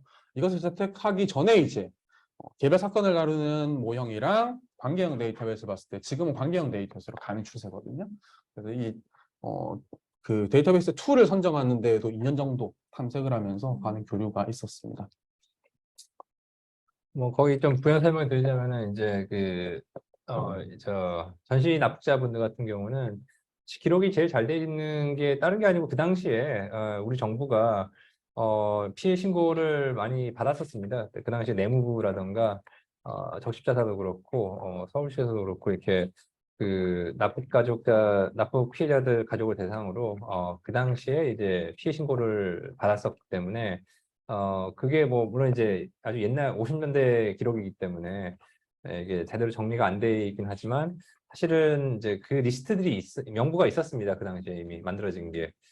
그게 또 어떻게 보면 다시 이제 기록의 중요성을 알려주는 사례인데 그런 이제 명부들을 이제 2000년대 이후에 아까 그 영원 대표 얘기했던 이제 그 전쟁 납북 인사 가족 협의회의 이미지 사장님 주도로 그런 걸 정리를 해서 리스트를 만들어 놨기 때문에 저희는 이제 그것을 이제 공유해 주셨기 때문에 이걸 이제 온라인 DB에다가 탑재를 하는데 상대적으로 이렇게 빨리 할 수가 있었던 것이고요.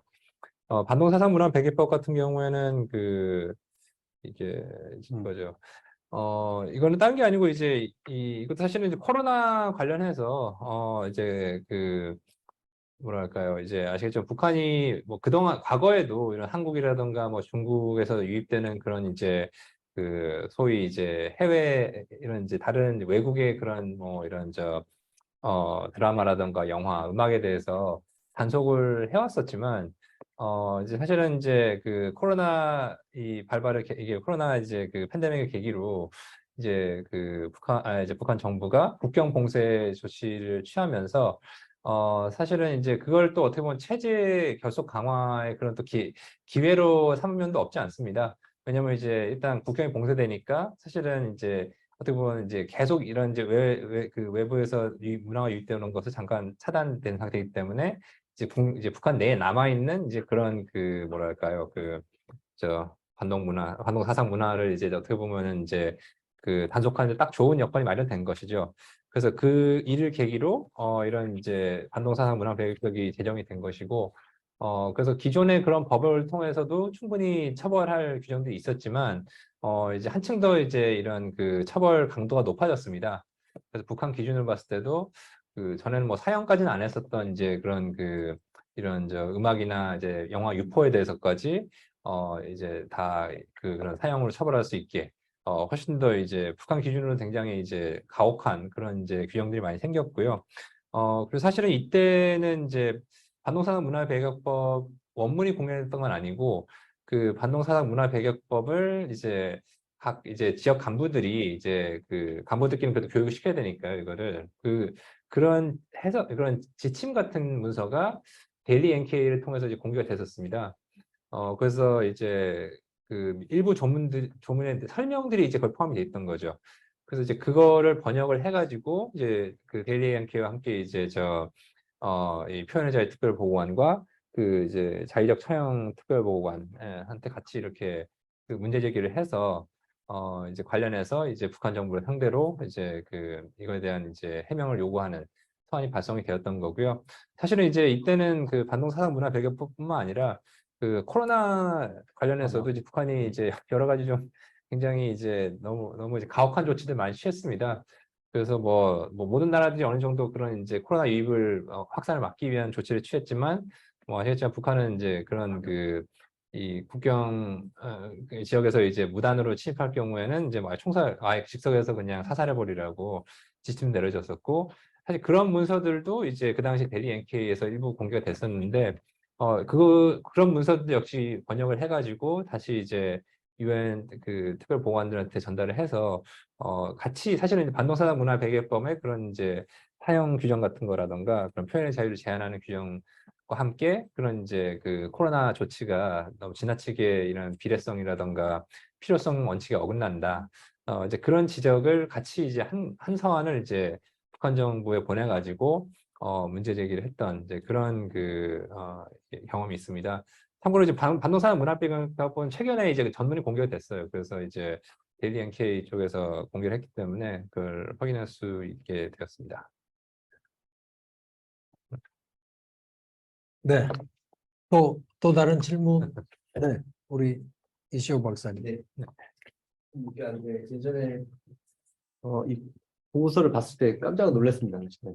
첫 번째 놀란 거는 일반적인 어떤 NGO의 활동 이런 실행 중심의 활동을 넘어서 어떤 학술적인 접근이 이렇게까지 관심을 가지고 깊이 있게 들어갈 수 있나? 라는 거에서 일단 놀랐고 또 그 결과물이 일반 연구자들이 보기에도 어떻게 이런 새로운 방법론으로 누가 이걸 계획했는지 또 어떻게 이렇게 실행할 수 있는지 또 결과물이 이렇게까지 나올 수 있다는 것에 되게 놀랐습니다. 네, 고맙습니다. 감사합니다. 네. 네. 질문은 네. 가분하게 또. 네. 질문은 이제 저희도 사실은 이제 새로운 연구 네. 방법론을 하다 보니까 이제 이렇게 고민해 보는 건데 우리가 목표하는 게 있잖아요. 목표하는 거 특히 북한 같은 경우에 목표하는 게 있다 보니까 이걸 이렇게 직접 못 하다 보니까 여러 가지 방법론을 쓰게 되는데 이게 정말 효과적인가? 그러니까 예를 들면 GIS나 이걸 통해서 이제 핵 네. 특히 피해자에 대해서 했을 때 많은 이슈들을 가져올 수 있는 건 맞는 것 같아요. 네. 근데 이게 정말 정의연대에서 딱 하고자 했던 네. 이것과 얼마만큼 맞을까? 이슈화 되는 거를 뛰어넘어서 네. 얼마만큼 맞을까? 네. 그게 얼마만큼 이 목적에 맞으며 또 얼마만큼의 그게 효과들이 있을까? 저희가 비슷한 고민을 또 하실 것 같아서 네. 그게 첫 번째 궁금하고요. 네. 또 정의연대라는 것은 사실 이제 인권뿐만 아니라 네. 많은 것들을 이제 카톡을 다루는 걸 목표로 하실 텐데 아까 데이터 축적이 엄청난 걸 이렇게 들었는데 이제 사실 저희 같은 연구원은 자료가 없어서 이제 연구를 못하는 경우가 많은데 역으로 네. 자료는 많은데 이걸 연구할 시간이 없으실 것 같기도 한데 혹시 이런 연구원과 이렇게 코업 관계를 통해서 네. 특히 연구의 가치를 잘 아실 것 같아요. 이게 보고서 쓰시고 보니까 어떤 연구의 코어의 형태로 이렇게 연구를 가능하시. 근데 이게 개인 보호 차원에서 자료를 주실 수는 없을 테고 코어의 형태는 어떤 형태로 연구하는 거를 추구하시는지 이렇게 궁금하고요. 또 사실 궁금한 거는 되게 혁신적인 걸 했기 때문에 혹시 말씀해 주실 수 있다면 어떤 또 새로운 거를 생각하고 계신지 그것도 좀 궁금합니다. 네. 말씀드릴게요. 일단 뭐 칭찬해 주셔서 감사합니다. 네. 저희가 그 보고서를 쓰면은 아무래도 그 문제를 드러내는 감춰져 있거나 이게 주목을 못 받았던 문제를 이렇게 밝혀주는 역할을 많이 합니다. 예, 그게 저희가 NGO의 일종의 그 뭐 철학이나 존재 이유가 그건데요.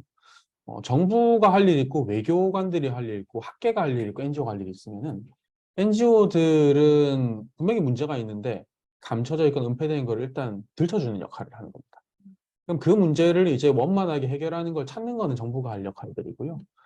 북한과 교섭을 하거나 할 때는 뭐 통일부에서 아니면 뭐 외교부에서 외교관들이 협상을 하는 거죠. 근데 협상을 할 때에 약한 상대, 저자세인 상대하고는 협상을 안 하죠. 네. 고자세거나 아니면 뭔가 이제 그 우리 본국에서 누구 두릅두고 비판하는 단체가 있어서 뭐라도 결과물을 안 가져가면 안 된다라는 협상력을 높여주는 역할을 하는 게 저희입니다. 그러니까 저희가 이 문제 굉장히 크리티컬한 문제를 불편한 주제를 뒤집어내줘야지. 사실 이제 정부 관료들은 북한에 더 유리한 협상 고지를 점할 수 있는데 실망스러운 건 뭐냐면 정권이 바뀔 때마다 공무원들이 이걸 못 쓰는 거예요. 그러니까 미국 같은 경우는 그냥 미국이라서 잘한다가 아니라 미국은 굉장히 NGO들의 민주주의 인권 이라는 단체들이 뭐 미국 자국 정부 비판 어느 나라 비판인지 세게 해주게 되면요. 그걸 외교가에서 지렛대로 씁니다. 외교적인 그 명분은 삼기도 하고요. 그러니까 한국은 NGO들과의 민관 협력이라고 하게 되면 민간한테 보조금 주고 뭐 사업 주고 정권 바뀌면 갈아치우고 굉장히 이제 이게 구시대 구닥다리 방식의 관치 마인드가 그대로 보이는 거고요. 사실 민관과의 협력, 정부 민간의 협력이 가장 이상적인 거는요. 이런 이제 국제활동하는 단체들이 중요한 문제들을 제기해줬을 때 정부가 이거를 외교, 협상, 교섭에 지렛대로 쓰는 겁니다. 그게 이제 가장 바람직하기 때문에 저희는 이제 뭐 감출 이유가 없는 거죠. 네, 저희는 감출 이유 없이 드러내주는 거고 같은 이제 뭐 대북 그 북한과 관련된 문제를 하는 단체들도 기본적으로 그럴 수밖에 없는 이유들이 있습니다. 인권단체들은 신랄하게 이름 불러서 창피를 줘야지 되는 게 사명이고요. 인도 지원을 하는 단체들은 좀 보듬어 줄 수 있는 겁니다. 예, 그 문제들 보듬어 줄 수도 있는 거고요. 그러니까 이제 그런 역할 부분이 그렇게 만들어진 거기 때문에 저희가 오히려 이제 어떤 수위 조절 아니면 어떤 문제를 빼거나 하게 되면은 저희가 이제 인권답지 않은 행태를 보이는 것도 비판을 받을 일인데 저희가 그 문제를 가지고 감출 없이 드러내주는 게 저희 본분에 충실한 거고요. 두 번째 같은 경우에 아까 이제 많은 자료 저희가 하다 보면은 이제 진짜 학계에서 이런 부분을 했으면 좋겠다라는 이야기들이 저희 인터뷰하다 보면 찾으시는 게 많아요. 그런 것들 중에 이제 여기 그 북한 도시 연구를 할 때 지난번 권 박사님 오셔서 처음 시작할 때 말씀하셨었는데 인권 침해하고 직접 관련되거나 아니면 어떤 개인 신상이 드러나지 않을 만한 도시 연구에 필요할 만한 정보들이 뭐가 있을지 저희가 한번 보고 있는 부분이 있어요. 예를 들어 도시에서 뭐 예를 들어서 뭐 북한의 지금 여기서 하시는 연구에 맞는 부분, 그 다음에 뭐 인권 침해 요소나 아니면 뭐 개인정보와 관련돼서 이제 역적 요인이 없는 부분의 위치 정보들 같은 경우는 공개하지 않을 이유들이 없는 거죠. 저희가 내부적으로 할 때 민감한 정보의 위치가 있고 민감한 위치 정보가 있고 민감하지 않은 위치 정보들이 있어요. 지금 민감한 정보하고 민감하지 않은 정보를 어떻게 공개를 해서 다른 연구들을 더 촉진시킬 수 있을까?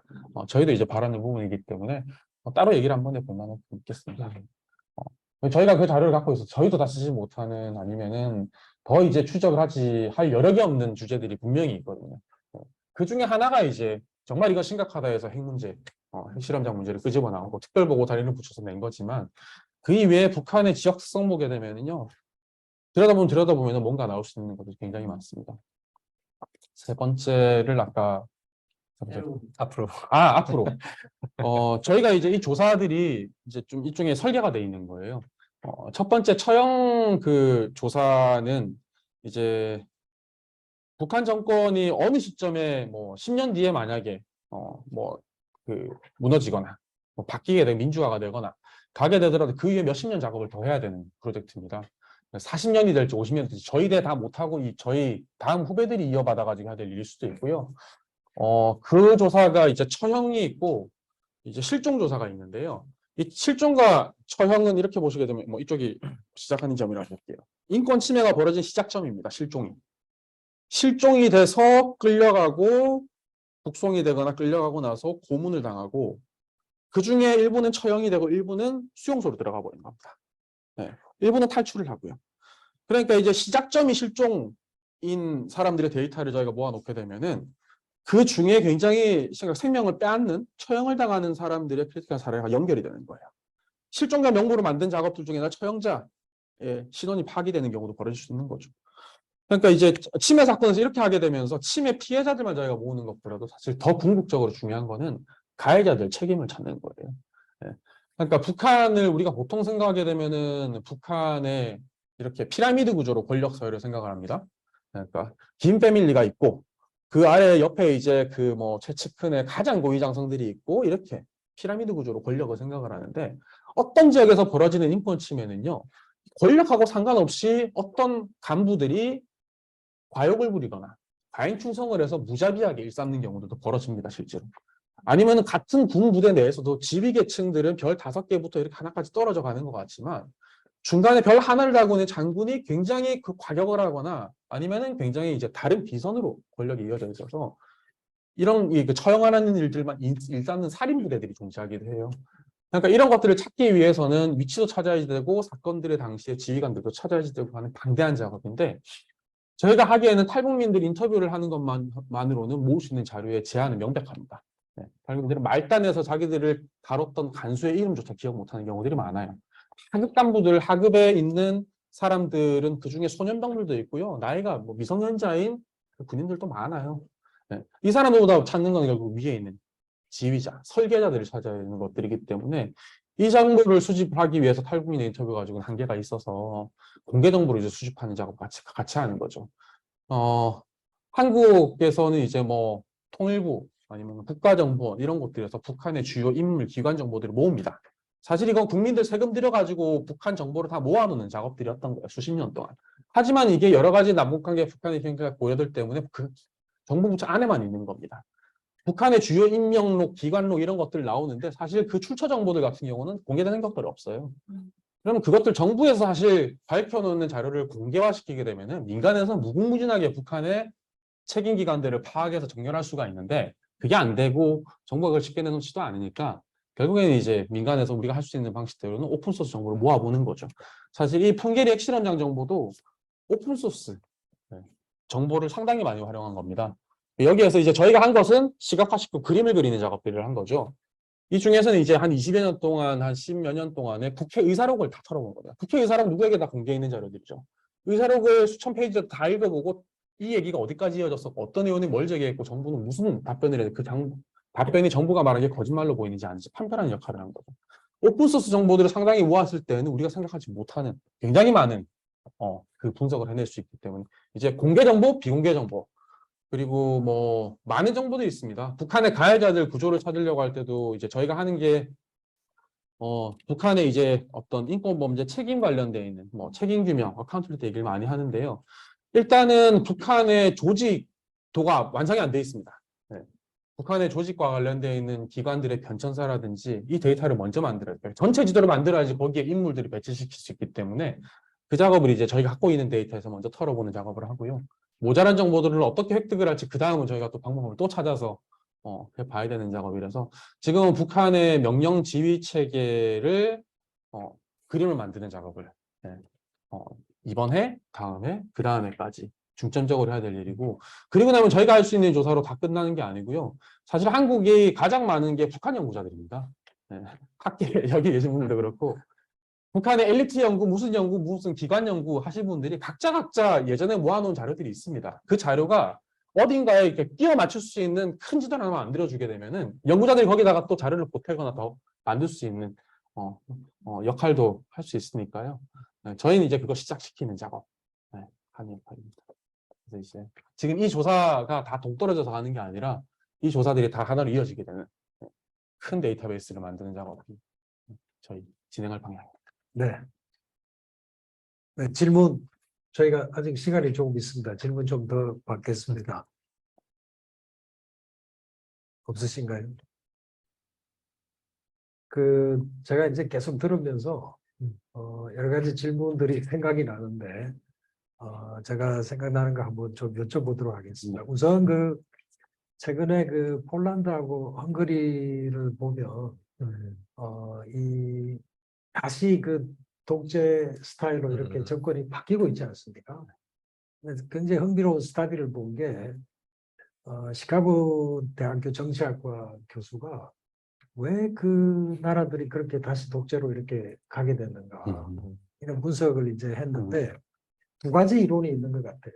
하나는 뭔가 하니 사람들이 이제 체제를 바꿔봤지만 별로 만족은 못하고 옛날에 사회주의적 이게 이제 오히려 자기들한테 좋다고 생각해서 뭐 어차피 이제 체제가 바뀌었기 때문에 민주화, 더 많은 표를 얻는 쪽이 이제 이렇게 되는데 그쪽에 표를 던졌다는 주장이 있는데 그거를 이제 뒤엎으려고 한 게 이 시카고 대학교 여자 교수예요. 폴란드 출신인데 네. 모니카 날레프라는 교수인데 이분이 이제 책을 쓴 게 뭐냐면 스켈리턴 인 더 클라짓. 그러니까 이제 그 체제가 바뀌고 나서 이제 정권이 바뀌면 새 사람들이 나오고 이렇게 하는데 이 사람들이 전부 다 과거 정권에 어떤 형태로든 다 연루돼 있더라는 거죠. 네. 그래서 이제 그 옷장 속에 있는 해골과 같은 이런 이제 얘기를 하면서 진실 규명의 중요성을 얘기를 해요. 그 뭐냐면 사람들이 표를 던질 때 이 사람들이 사회주의를 더 선호해서 표를 던졌다기보다 사람을 잘못 알고 던졌다는 거죠. 그런데 그게 이제 그 우리가 이 진실을 밝히는 과정에 이걸 해보니 과연 이게 어떤 이익이 있느냐. 모든 사람이 연관되어 있는데 밝히니 오히려 이게 문제만 일으키는 게 아니냐. 이런 얘기들이 나오면서 듣는 쪽들이 있고 네. 그게 아마 체제가 바뀌면서 이제 정치권에 있다든지 하던 사람들이 다 연루가 돼 있으면 네. 어떤 형태로든지 그걸 이렇게 무마를 할 거거든요. 네. 근데 이제 이 교수는 그게 정확하게 밝혀지지 않았기 때문에 사람들이 더 나은 민주사회를 원하지만 표를 그렇게 잘못 네. 던졌다는 네. 네. 근데 그걸 실증적으로 입증을 했어요. 후자 이론이 맞다. 그러니 이제 진실을 정확하게 규명하는 게 트랜지셔널 저스티스에서 이게 얼마나 중요한지를 뭐 이제 그건 하나의 연구이기 때문에 계속 연구가 이제 되리라고 생각이 되는데 굉장히 흥미로운 이제 사례가 있었다는 걸 제가 하나 말씀을 드리고 고맙습니다. 그다음에 이제 그 아까 이제 제가 계속 이렇게 질문이 되는 것은 이 일이 굉장히 많은 노력이 들어가는 것 같아요. 여러 가지 노력을 하고 하는데 과연 이 일의 경제적인 베네핏이 얼마나 되느냐 이거 생각해 보면 이분들은 이 일을 왜 하지? 이 생각이 자꾸 드는 거예요. 그 노력을 들어가지고 이익이 될 만한가 뭐 훨씬 더 많은 수익을 얻을 수가 있는데 그러면 무슨 모티베이션이 있나 하는 게 이제 제가 계속 드는데 가끔 이제 사람들이 예를 들어서 우리가 뭐 크리스찬이다. 그럼 이 크리스찬들은 이제 기독교 정신 때문에 뭔가 딴 사람이 볼 때 상당히 어리석은 일들을 하는 거예요. 그래서 이분들은 그것도 아닌 것 같은 생각이 들고 그래서 과연 이제 뭔가 하는 인물하고 그다음에 두 번째는 뭐냐면 그럼 내가 이 일을 해서 궁극적으로 달성하고자 하는 게 있다는 거죠. 근데 지금 들어보면 이제 아까 우리 대표님도 말씀하신 게 우리가 이게 확보한 정보가 이 외교부에서 지렛대로 역할을 하면 좋겠다. 네. 충분히 가능한 얘기거든요. 네. 하지만 그건 궁극적인 목표가 아니에요. 네. 궁극적인 목표. 궁극적인 목표가 분명히 있을 것 같은데 그래서 이제 그 하나는 모티베이션하고 네. 궁극적인 목표에 대해서 네. 제가 한번 궁금해서 여쭤봅니다. 네. 평소 얘기하시겠어요? 이게 사실 이제 공적 목표 같은 경우에는 일단 이제 뭐 저희는 이제 기본적으로 그러니까 진실 규명이랄까 조사 기록을 그로 시작을 했던 것이고 일단 그 자체가 가치가 있는 것 같고요. 그러니까 역사를 이제 뭐 이렇게 이런 팩트를 기록을 남긴다는 차원에서 사실 그게 첫 단추인 것 같습니다. 그게 방금 아까 좀 전에도 그 폴란드나 헝가리 잘 말씀하셨지만 그게 처음부터 제대로 정립이 안 돼 있으면은 그러면은 이제 모든 게 다 당연히 이런 책임 규명도 안 될 것이고 피해자 배상도 어려울 것이고 심지어 그런 이제 과거의 회귀를 막는 것조차도 이제 어려워지기 때문에 뭐 그런 이제 그 폴란드 그건 이제 사실 이제 공산권 국가들 사례지만 그 이전에도 뭐 독일 같은 경우에도 사실 그 나치 이런 이제 그 잔재랄까 그 역사를 이걸 이제 극복하는 데 있어서 뭐 사실은 이제 뭐 전후에도 뭐 이제 그 아데나우어 집권했을 때만 해도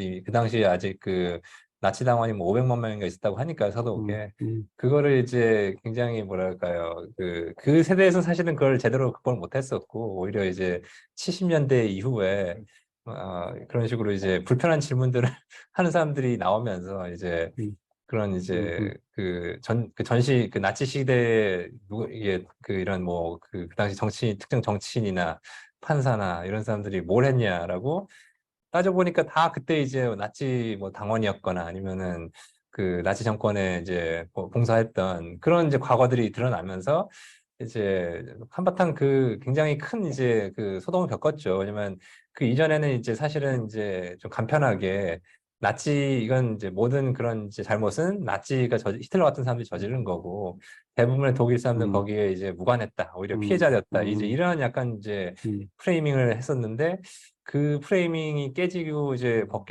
바뀌는데 한 세대 걸렸으니까요. 근데 그런 걸 하면서 결국은 이제 이게 바뀔 수 있었던 거는 그런 이제 나치 그런 기록들이라는 게 있기 때문에 결국은 이제 가능했던 거기 때문에 저희는 이제 그런 차원에서도 이런 이제 팩트랄까 그런 걸 이제 잘 기록을 해두는 것이 또 나중에 지금도 그렇지만 결국 도움이 되지 않을까 그런 이제 생각을 좀 일단 가지고 있고요.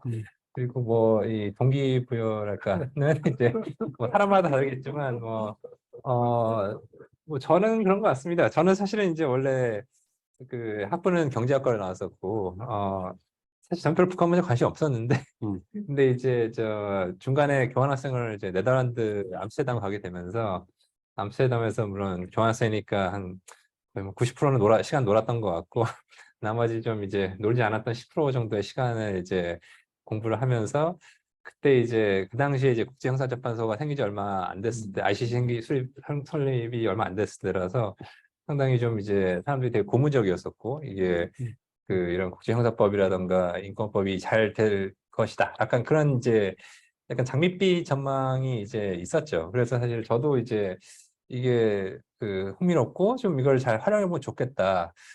그런 생각에서 이제 사실은 이제 국제법으로 이제 전공을 하게 된 거고, 그러면서 이제 거꾸로 이제 한국에 왔을 때, 그럼 이걸 활용할 수 있을까라고 생각을 해보니까, 뭐, 바로 옆에 북한이 있더라고요.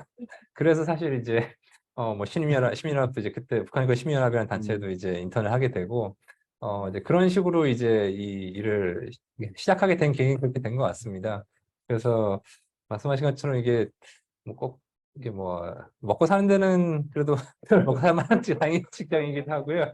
그리고 이제 무엇보다 좀 재밌는 것 같습니다. 이제 재밌다는 표현이 좀 이제 이상할 수 있겠지만 의미가 있는 일인 것 같아가지고 이런 이제 보람이랄까 그런 측면에서 봤을 때 물론 이제 좀 이게 우울할 때도 있습니다. 이제 특히 북한에서 이게 대해서 하다 보면은 이게 정말 한 게 도움이 되고 있는지 또 조차도 이제 확인하기도 어렵고 검증하기도 어렵고 그런 것 때문에 이제 피로도가 오기도 하지만 그래도 뭔가 좀 이제 좋은 방향으로 이제 좀 변화를 만들어갈 수 있는 분야가 아닌가 생각을 하고 또 이제 인권이라는 개념 자체가 그런 것 같습니다. 이제 뭐 이거 뭐 이제 뭐 인권이라는 개념 자체가 사실 이제 1945년 이후에 이제 나온 이제 개념인데 그것도 일종의 약간 좀 뭐랄까 신념 체계 뭐 세속적 종교라고 하면 좀 그렇게 모르겠지만 그런 가치관이기 때문에 이게 뭐 사실 뭐 인권이 존재하냐 아니냐는 사실 뭐 이거는 뭐 팩트 차원의 문제가 아니라 이제 그냥 규범적인 그런 도덕적인 차원의 문제이지 않습니까? 근데 이제 어떻게 보면은 그런 이제 기독교 그런 신앙은 좀 다를 수 있겠지만 원래 인권이라는 것 자체도 사실 기독교 신학에서 나온 거거든요. 그런 이제 어떻게 보면 이제 개개인의 사람이 본질적인 내재진 가치가 있다는 건 사실 이제 이런 기독교 신학에서 특히 이제 이런 전체주의를 극복하기 위해서 사실은 이제 2차 대전 이후에 이렇게 거기서 사실은 이제 유엔 같은 데서도 이런 이제 보편적 인권 개념을 채택하게 된 거기 때문에 사실은 이제 그런 일종의 하나의 믿음 체계랄까요? 그런 측면에서 또 의미가 있는 것 같아가지고 쭉 일을 일단 하고 있습니다. 뭐 이영환 대표는 어떨지 모르겠어요. 제 개인적인 그렇습니다. 일을 이제 활동하다 보면요. 이제 뭐 수녀님들도 그렇고 또 교회 목사님들도 그렇고 그냥 이렇게 크리스찬 종교적인 배경을 가지고 일을 하는구나 이렇게 생각하시는 분들 많으셨어요. 네. 실제로 이제 그런 강의장에 갔다가 제가 이제 이렇게 성실히 교회를 다니는 크리스찬이 아닌 걸 또 알고 나서 당황해 하시길래 그래서 그분들도 이제 어떤 소명이나 이제 크리스찬들이 보통 소명이나 콜링이라고 하잖아요. 그럼 뭐 어떤 이유 계기가 있어서 하게 됐냐?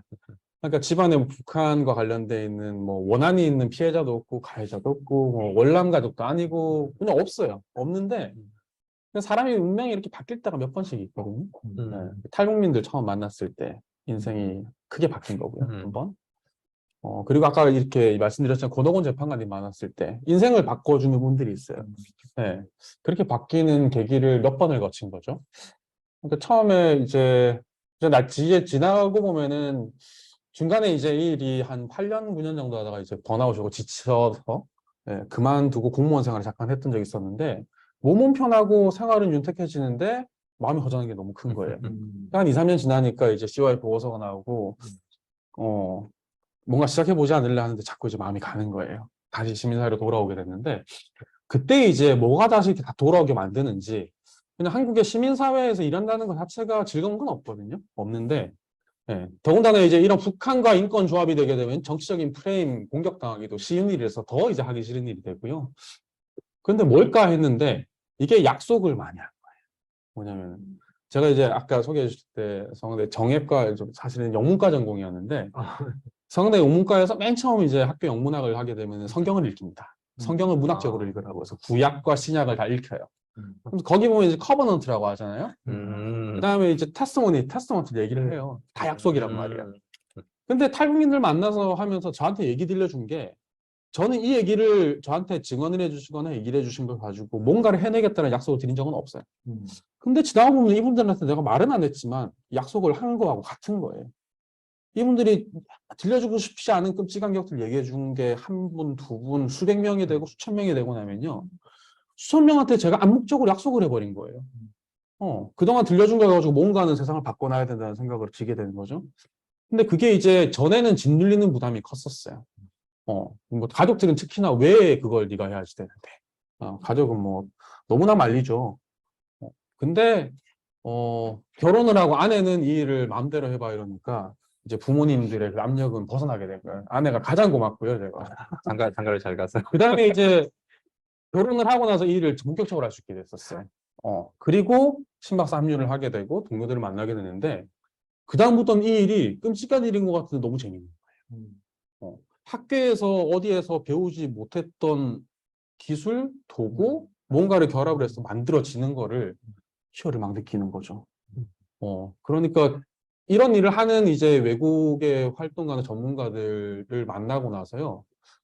나중에 알게 된 게 이제 국제운동을 하는 사람들 만났을 때 누구도 인권운동이나 민주주의 운동을 하려고 어리석도 계획한 사람 아무도 없었어요. 네. 우연한 계기에 어떤 누군가를 만나서 생각이 확 바뀌는 아니면은 굉장히 이제 뜻이 맞는 동료를 만났을 때 그 일을 한번 갈 때가 끝까지 한번 가보자 되는 거 같은 과정이라는 생각이 들어가지고 이제 한 가지는 이제 아까 맨 처음에 걱정해 주셨듯이 이게 금전적으로나 생활적으로나 물질적인 어떤 욕구가 강하면은 못할 일인데 단지 이제 저는 동료들이 배고파서 일을 못하겠다라는 거는 피할 수 있는 여건과 환경을 만들어주는 게 제가 대표한 이유고요. 또 이제 후원기관, 미국의 후원기관들이나 도너들도 이렇게 성과가 나는 것들을 뭐가 필요한데 더 얼마든지 더 기꺼이 제공하겠다라는 또 좋은 도너들을 만났으니까 다 고루 만난 거죠. 좋은 동료 만났고 좋은 후원기관들을 또 만났고 또 저희를 또 믿고 주시는 이제 도와주시는 피해자분들도 계시고 하니까 지금이 가장 이제 저희가 일을 하고 싶은 대로 다 해볼 수 있는 이런 게 인생이 몇 번 올까 싶습니다. 근데 제가 말씀을 들으면서 우리 이 대표님은 아마 이 일을 아마 계속 할 수밖에 없겠구나 이런 생각을 하게 됐어요. 그 이유가 뭐냐면 아까 언약을 말씀을 하셨는데 언약이 있고 계약이 있잖아요. 그 차이를 혹시 아시는지 모르겠는데 지금 이제 말씀하시는 거 제가 들어보면 계약인데 그걸 언약으로 알고 계신 거예요. 근데 언약은 이게 성경에 나온 얘기고 언약의 뒤에는 하나님이 있어요. 신이 있는 거거든요. 근데 사람들은 계약은 언제든지 파기할 수가 있어요.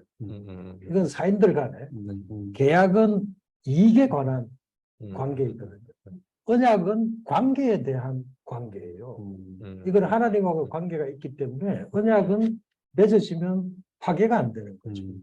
그래서 지금 언약을 말씀을 하셨으니 아마 이 일을 앞으로 계속 이제 하셔야 되지 않을까. 커버넌트. 네, 동료도 왔어요. 제가 이제 비슷한 그룹을 네. 이전에도 한번 본 적이 있어요. 어필이라고 혹시 아, 예. 아시나요? 네, 김종철 변호사. 네. 아, 그래서 제 아이가 이제 거기서 인턴을 했기 때문에 어필을 보면서 이분들도 참 이상하네. 네. 이 변호사들이 네. 돈을 벌기 시작하면 많이 벌 수 있는데 네. 그쵸. 이 난민들 돕고 있는 거예요. 난민들. 근데 이제 김종철 변호사도 있고 네. 또 거기 또 도우시는 분들도 네. 있고. 네. 근데 이제 결국은 김종철 변호사는 이제 미국에 또 인정을 받아서 네. 가서 이제 상도 받고 한 걸 볼 수가 있었는데 음. 제가 계속 말씀을 들으면서 참 비슷한 비슷합니다. 네. 네. 친하고, 네, 잘 통합니다. 네, 그런 저희도 생각이 좋아합니다. 들고. 그래서. 근데 이제 한 가지 제가 또 떠오르는 게 음. 어쨌든 지금 하시는 노력의 결과가 나중에 이제 아주 귀중하게 쓰여야 되는데 네. 이게 이제 우리가 만약에 법적 쟁송으로 가게 되면 네. 내가 가지고 있는 자료가 얼마나 신뢰성이 있느냐 이게 굉장히 중요하잖아요. 네. 네. 분명히 이제 이게 문제가 되면은 음. 상대편도 뭐 막강한 어떤 리걸 그렇죠. 이 힘을 가지고 올 텐데 변호사들이 거. 그럼 지금 확보하는 자료들이 음. 어떤 그런 객관성 네. 이거를 담보할 수 있는 음. 어떤 근거가 확보가 됩니까? 어떻게 음. 됩니까? 저희가 조사를 처음에 설계를 하면서 조사를 진행하면서요. 제가 동료들에게 쓰지 말아야 되는 단어 몇 가지 얘기합니다. 우리가 뭔가 자료를 검증해서 내놨다는 말 함부로 할 얘기 아니에요. 검증, verify라는 말 정말 위험한 말이라고. 그리고 이게 truth란 얘기 아니라는 거예요. 네. 저희가 뭔가 이상한 것 같은 거를 들춰내는 게 우리가 하는 일이지 그 다음에 진상은 그 이후에 뭔가 공신력 있는 조사가 이루어지고 나서 사실이 확정된다고 얘기를 해요. 저희가 하는 조사의 데이터베이스가 증거 자료를 얘기하지 않습니다. 네. 이거는 참고 자료라고 얘기를 해요. 시간을 줄여주는 역할을 하는 겁니다. 그 시간을 줄이는 게 어마어마한 사회적 비용과 실제 국가적인 예산을 줄여줘요. 무슨 말이냐면은 아까 그 얘기 하실 때 벌써 생각났습니다. 맨 처음에 이 매핑 프로젝트를 한다고 얘기를 했을 때 처음에 이제 저희가 그때 기억나잖아요. 이렇게 이 매핑 프로젝트의 프로포저를 만들고 기획안을 구성을 할 때쯤에 같이 밖에서 운동을 하던 그 운동 동아리 이제 사람이 있었어요. 야구 동아리에 사업을 하는 사람이 있었어요.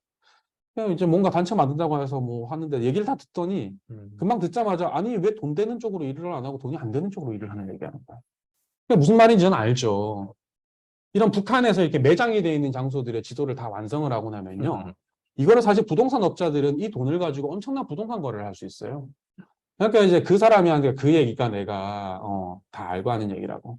만약에 우리 같은 생각을 가진 사람이 부동산 업자가 보스턴 컨설팅 죄송합니다. 어느 회사를 굴지의 이제 컨설팅 회사들이 대부분 다 이런 리스크를 줄여주는 걸 가지고 돈을 만들어요. 그러니까 북한 지역이 만약에 어느 날 중간에 갑자기 개방이 됐어요. 북한 지역을 개발을 하거나 뭔가 건축을 하거나 인프라를 지어야지 되는데 항만도로부터 다 건축을 짓습니다. 짓는 데에 저기 종로잖아요. 저기 종로인데 종로는 땅을 안 팝니다. 땅을 파면은 유물이 나오면 공사가 지연이 되고 1년이 지연이 되게 하면 매일마다 불도저 비용에 공사 비용에 마이너스가 어마어마하거든요. 그래서 사실 부동산 관련된 그 컨설팅 회사들이 리스크를 줄여주는 걸 해주는 겁니다. 땅을 파는데 매장지에서 갑자기 시신들이 나오기 시작을 해요. 그럼 모든 부동산 업자들이 다 안 되겠죠. 그럼 그런 이제 회사들 같은 경우가 저희 같은 지도를 뒤늦게 만들려고 하거나 아니면 저희 걸 절도를 하려고 하거나 훔쳐가려고 하거나 그걸 가지고 예를 들어서 뭐 6개월 동안에 여기에 매장지가 발견돼서 공사가 멈췄을 때에 하루에 10억의 손실이면은 60일 하면 600억 손실을 보는 거죠. 그러면 그 중에서 이 리스크를 매겼을 때에 절반으로 줄여주겠다. 300억 우리한테 주게 되면 우리가 땅 밑지도를 주겠다 해서 거래를 할 수 있는 겁니다. 근데 저희가 그걸 안 하는 거죠. 만들 때 타용인들에게 이 지도는 오히려 이 땅을 개발을 하는 업자들에게 기부금을 받아가지고 피해 조성금을 만들어주고 싶은 생각이 든다는 거예요. 그래야지 그 지역 사람들이 개발을 환영할 것이고 그 돈으로 피해자들의 아이들 학비를 주고 학교를 지어주고 병원을 지어줘야지 이게 환영받는 개발이 되고 강제이주가 벌어지지 않는 거잖아요. 그러니까 저에게 증언을 하는 분들에게 그런 말씀을 드리는 겁니다. 이 지도를 같이 만들었을 때 여러분의 권리를 지킬 수 있다는 거고, 저희가 그 지도를 만들어 놓고 가야지 세계에서 다른 나라들에도 그런 일들이 비일비재하거든요.